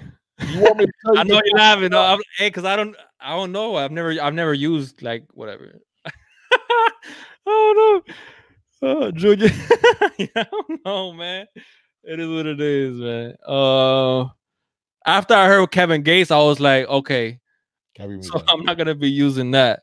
But apparently it means lying. So there's whatever, man. It is what it is. Capping means. This buddy's killing me, man. People are calling. Okay, so people are calling me a liar. I'm gonna tell you really quickly. I don't remember that. They both have thrown, like I said, sports 134 passes. Jaron has completed 94, and Nicosi has completed 77. So Jaron has 17 more completions. 70% completion rate as opposed to 57 for Nicosi. Jaron has also thrown for 161 more yards. Even with the yards that Nicosi got at Virginia Tech, Jaron has thrown for 1,136, while Nicosi has thrown for 975. Okay, 70% completions as opposed to 57% completions. They both have 8 touchdowns. Average yards per attempt that people said about dink and dunk, Jaron's average yards per attempt gained, the average yards gained per attempt is 8.5. Nikosi's is 7.3. Okay. Their quarterback ratings, Jaron's quarterback rating is 21 points higher than Nikosi's. Running the ball, actual running the ball. Nikosi's rushed 17 times for 89 yards, averaging 5.2 yards a carry. Jaron's rushed 14 times for 74 yards, averaging 5.3 yards a carry. When they are in the game, when they are quarterback, we have 3,073 total yards. When Jaron's in the game, 1,715 of those yards were with Jaron, 1,358 were with Nikosi. With Jaron, we're averaging 6.55 yards per play. With Nikosi, we're averaging 5.2 yards a play. Okay. We're actually averaging 384 yards a game, which is 27 yards more than we averaged last year. Okay. If you want to go now by distances. A63 saying, what are the attempt totals? 134. They both have exactly 134 attempts. And Jaron has 17 more completions in the same amount of attempts. Okay. Richard, that whole lot of drops, a lot of those drops are also the touch that Nikosi puts on the ball. To give you an idea, as you would expect, passes on or behind the line of scrimmage, you're going to have a very high completion percentage. Jaron has not missed one. His completion percentage and those passes is 100%. Okay, passes 0 to 9 yards from the line of scrimmage. This is not from where the quarterback is standing. This is from the actual line of scrimmage. 0 to 9 yards. Who do you think has a greater percentage of their passes from 0 to 9 yards? People would say Jaron, right? That'd be wrong. The charts that I have, 42% of Nikosi's passes were from 0 to 9.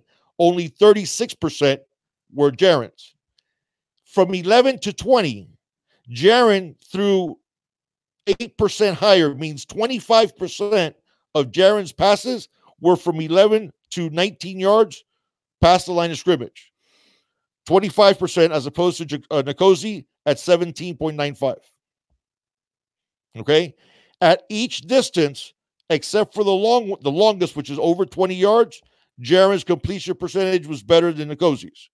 Including 11 to 19, which is longer intermediate, Jaron's completion percentage is 74%, which is ridiculous.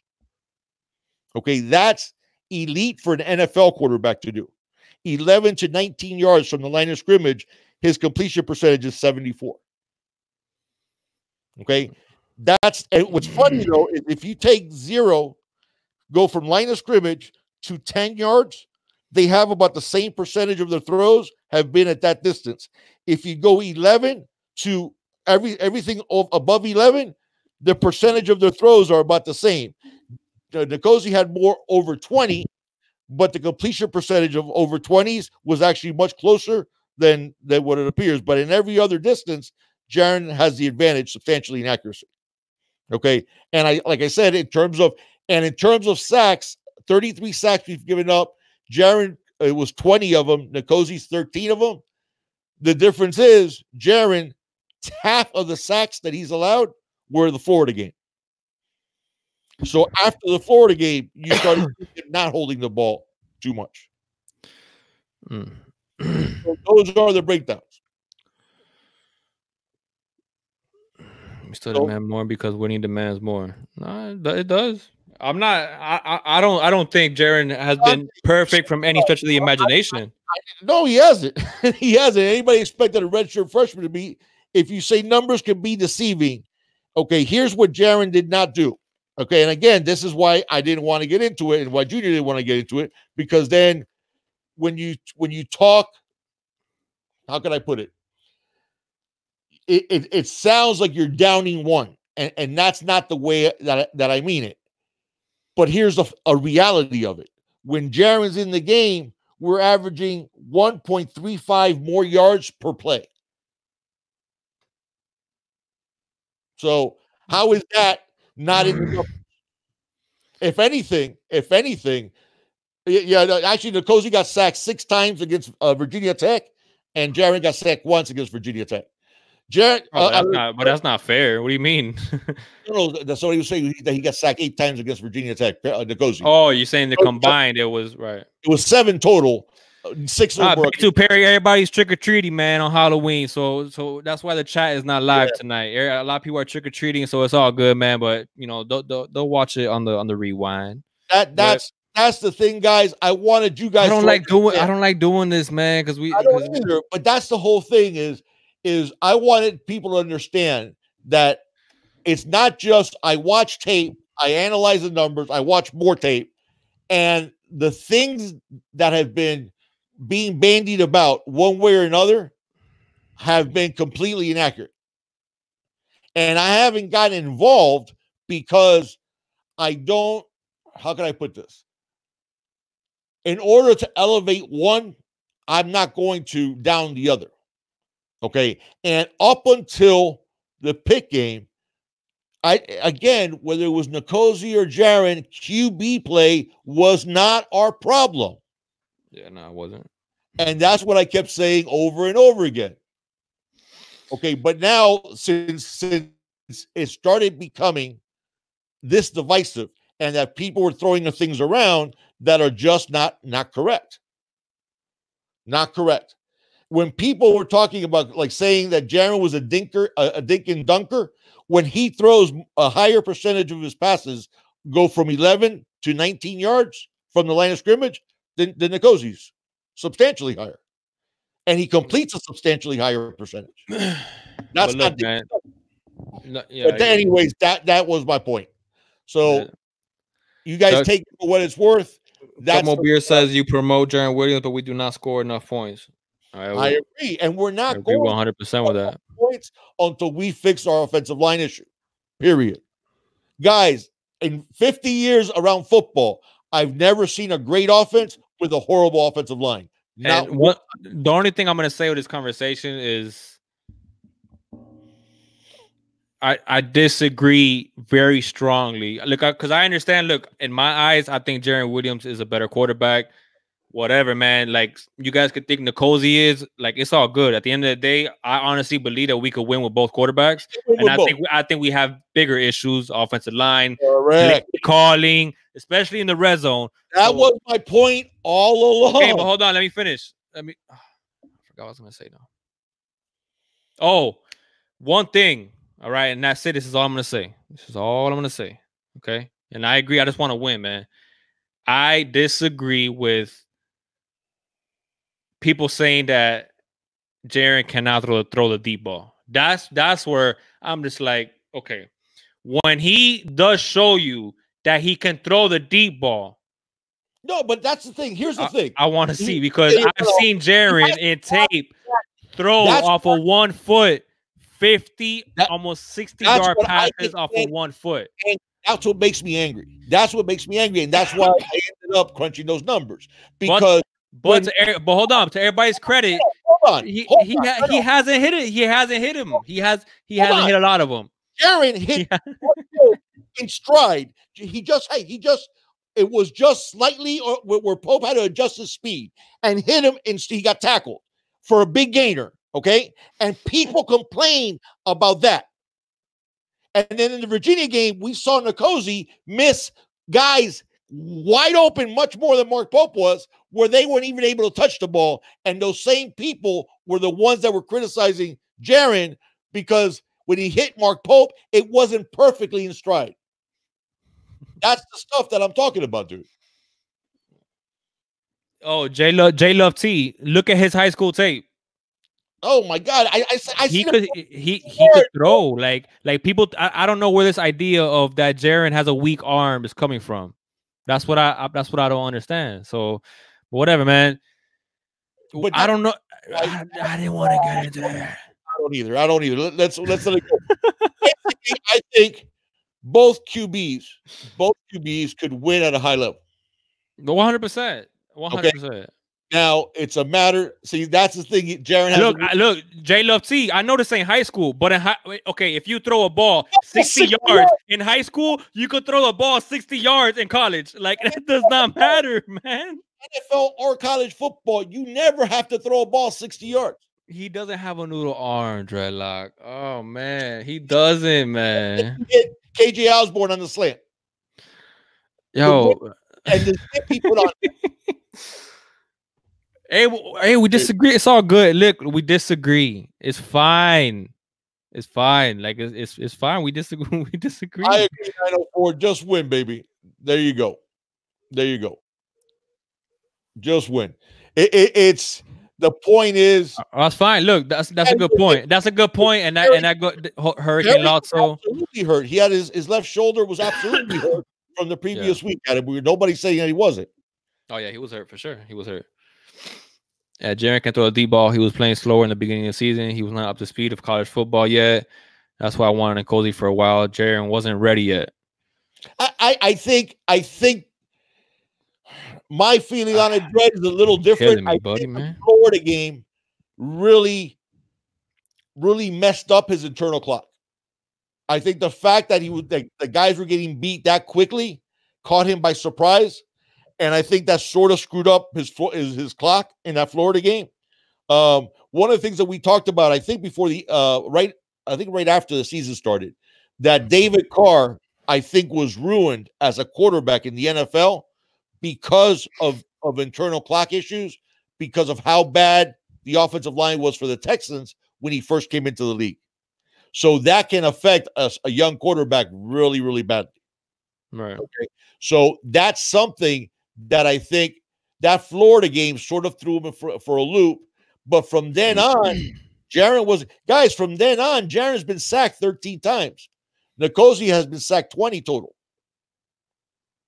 So that's the thing. I'm sorry. Nkosi's been sacked 13 times. Nkosi's been sacked 13 times. Jaron's been sacked 20. But if you take away that Florida game, Jaron's only been sacked 10 times, while Nkosi's been sacked 13. That was the point I was making. So I do think the Florida game sort of threw him for a loop. I think he got over it at North Carolina. And then down the road at a Central Michigan game, I still have no idea how Central Michigan's front seven dominated our offensive line. I'll never understand that. So, but anyways, guys, that's the thing. You capping, big dog. Big dog, you capping. I'm capping, man. Guys, I don't know what to tell you. That's the thing is I hear people say, no, the eye test. No, when somebody says the eye test is because they have no facts to back up the eye test. So they just want to say something. If I break it down for you and you guys see it and you choose not to believe it, have at it. Big dog, you capping, right? I feel better now because I actually know what it like.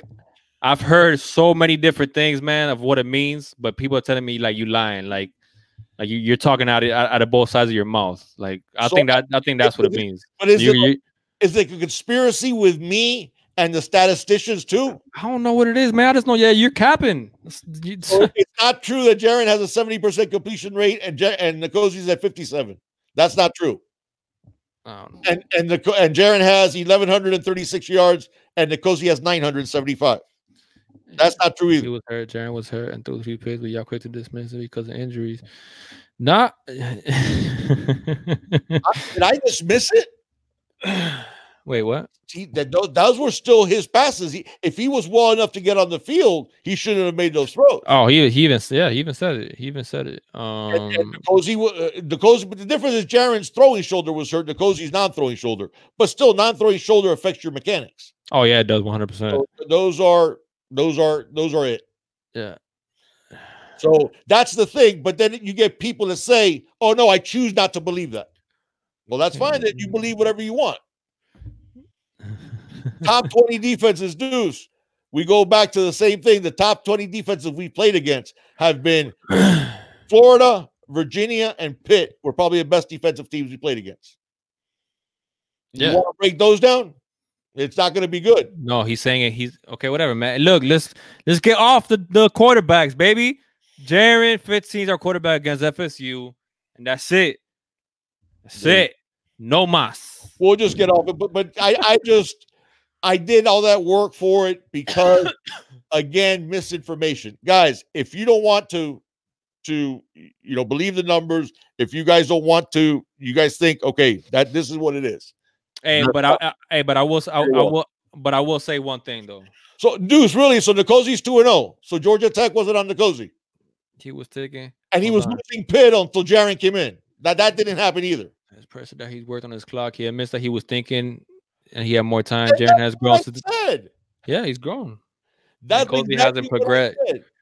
I think Nicosi's not. I think he's progressed, Dante. I think he has progressed. He has improved from last year. Absolutely, Nicosi has improved from last year. That's not the same guy. And in Pitt, maybe his mechanics were off because of that shoulder. That's a possibility. Absolutely, it's a possibility. Yeah. So I it's not that I am holding that against him completely. So you're gonna have a lot to answer to if Jaron goes out there and throws like 3 more picks and gets benched again, big dog.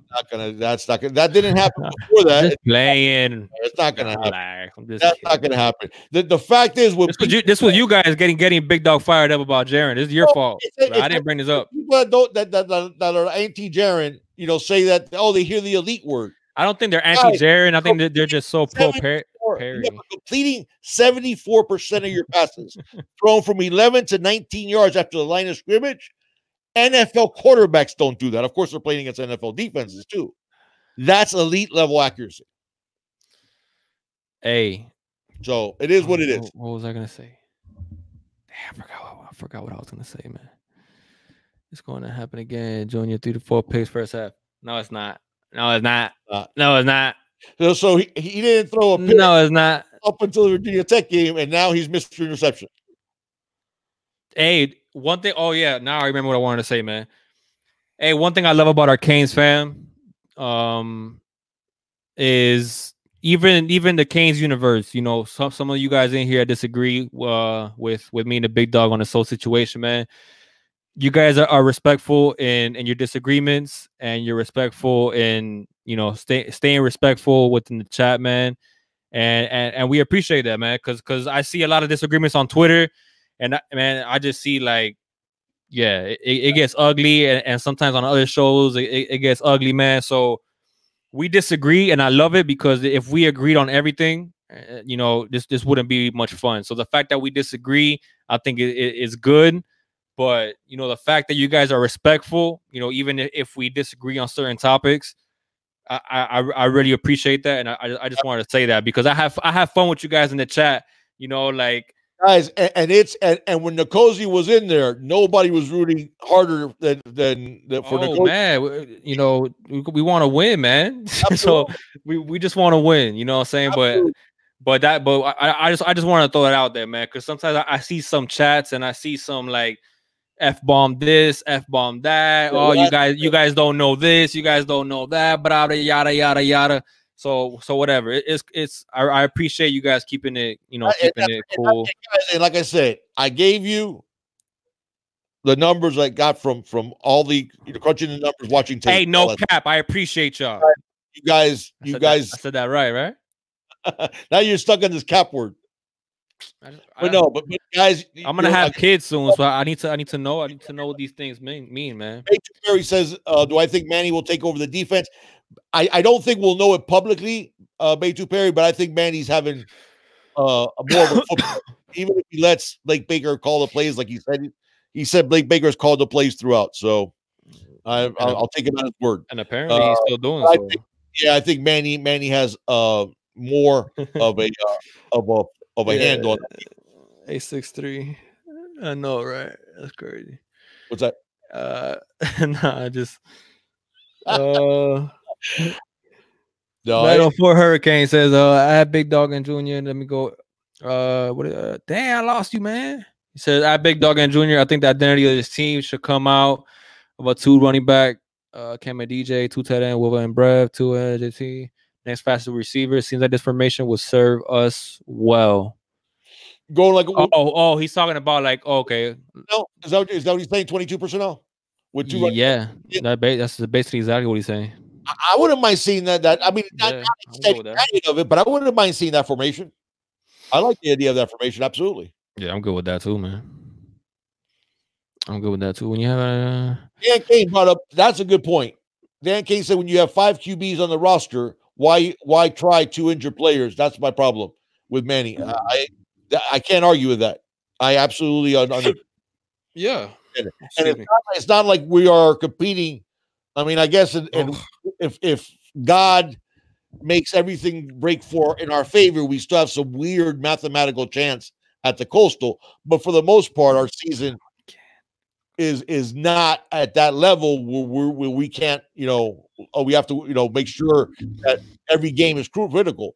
And if both Nkosi and Jaron were hurt, maybe neither one of them should play. So that's 100%. I agree with that 100%. And I do believe that the absence last Wednesday of Jaron was because I think him and his father believed that his shoulder was worse than what the Miami staff was saying. And that's what I believe it was. But again, you guys know, I'm going to tell you, I have no inside sources telling me that.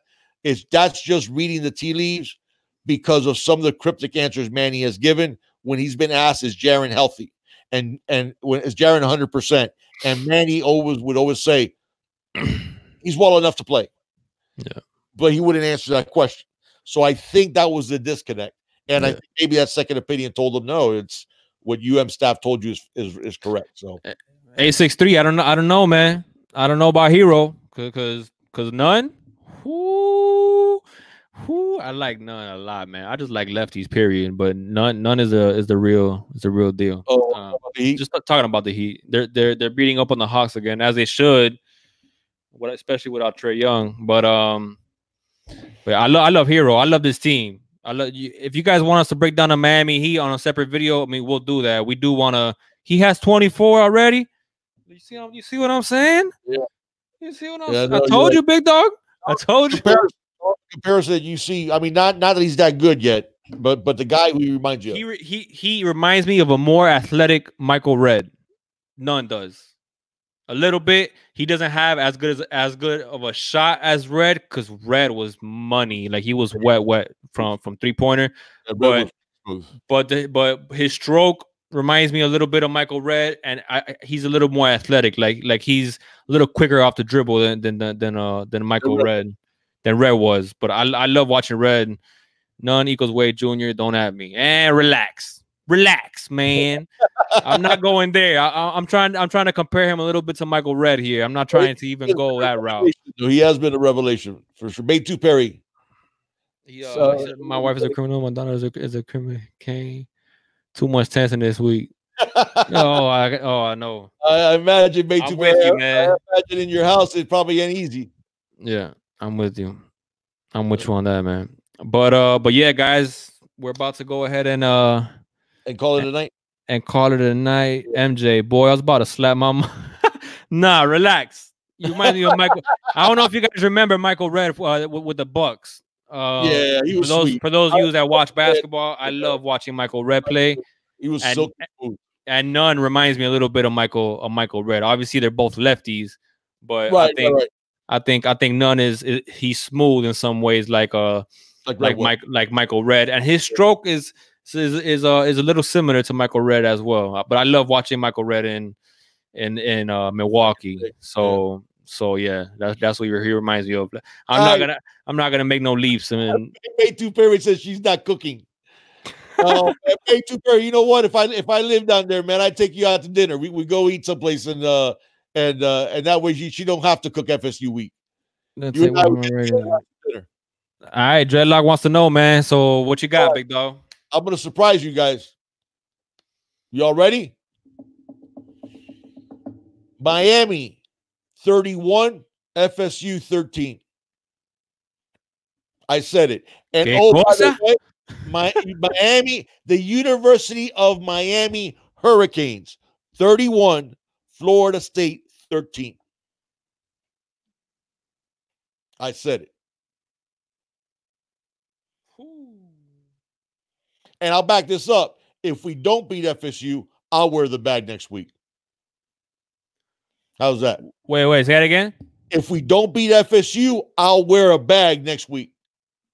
Since you did it for the Pitt game, I'm going to do it for the FSU game.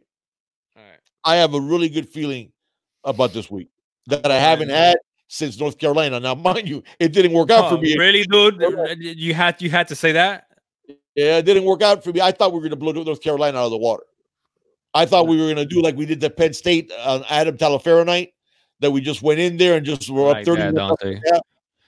But no, I haven't felt this good about our chances since game 2. I'm going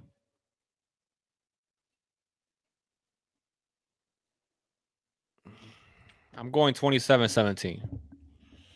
All right. There we go. So you already know. Chug more beer. Thank you so much, man.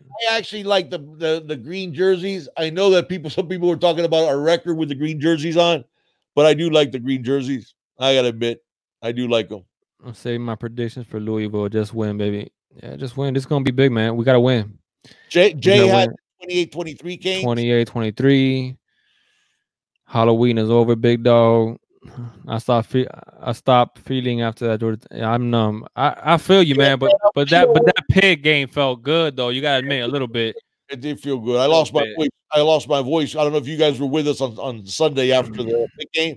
I lost my voice because of how I went crazy when we got the touchdown to win the game. I went nuts. Absolutely nuts. Let me tell you guys something. Right. 2017, 17-13, 23-20, 23-20, 904 and Richard Hill were identical. Florida boys is 27-13. Kane Gang, Cartel Sniper has a 35-10. Let me tell you. He's close to us. Let me tell you guys something though, man. I'm really scared for this game to go down to a kick for the Canes.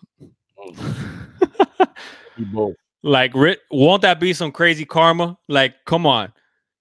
As bad as our kicking game is, as close as we always play in this rivalry, more times than not, the fact how big a factor the kicking game sometimes plays in these games, man. Do you know we're not on the winning side when it comes to kicks? Serve FSU right, and it would make FSU fans be put on suicide watch.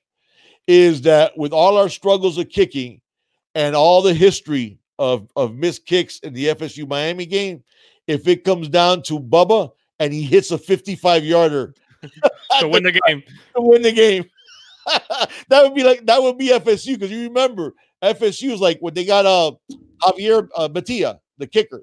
It was like, oh, this was the kicker that was going to end the curse, and then he misses against us too, and the guy hadn't missed a kick all year, or big kick all year. And then he misses against us. And it was like, man, so FSU's curse with kicking game against us, which it's also affected us a couple of times. But it continues because all of a sudden, Bubba Baxa hits a 55-yarder at the gun. No, but I'm sticking with the 31-13. I'm with you, Jay. 27-17. That's my prediction. And yeah, man. Hey, happy Halloween, everybody. For those of you that are joining us, man, thank you so much. I know a lot of you couldn't join us tonight, obviously, because you have a family and you're trick-or-treating, or you have Halloween parties and all that good stuff. So if you're watching this on the replay, man, thank you so much for watching. Leave your comments in the comment section below. Me and the Big Dog always interact with you guys. If you guys are watching us on Facebook, check out our YouTube channel, Junior and the Big Dog. And to our YouTube family, check us out on Facebook, Junior and the Big Dog. Our Twitter handles right there if you guys want to support the channel, through our PayPal as well. It's right there also, and it'll be in the description of this video. Jay Wade with the donation. Thank you so much, Jay. Yeah. Thank you. Wait, what? Jay Wade with the donation. Oh man, I didn't see it. Let me put it on here, man. Now I'm gonna slip. He didn't have a comment, but he gave us a $5 donation. Thank you so much. Thank you so much, Jay Wade. Carrie said great show. Everybody said so thank you so much, guys. If you're new here, subscribe, hit that notification bell. We go live every single Thursday at 7 p.m. Eastern time, as well as, other videos and other uploads and going live and whatnot. So hit that notification bell so you get notified anytime we go ahead and upload a video. If you haven't hit the likes, please hit the like buttons on your way out. Hit the like. Beep, beep, beep. Thank you, Richard. And with that being said, man, screw these Seminoles, and it's always all about this you. Always. Good night, guys. Thank you guys so much for joining us, man. Good night, guys. Thank you, Big Nasty. You're right. There'll be no bag next week. Have a good night, guys.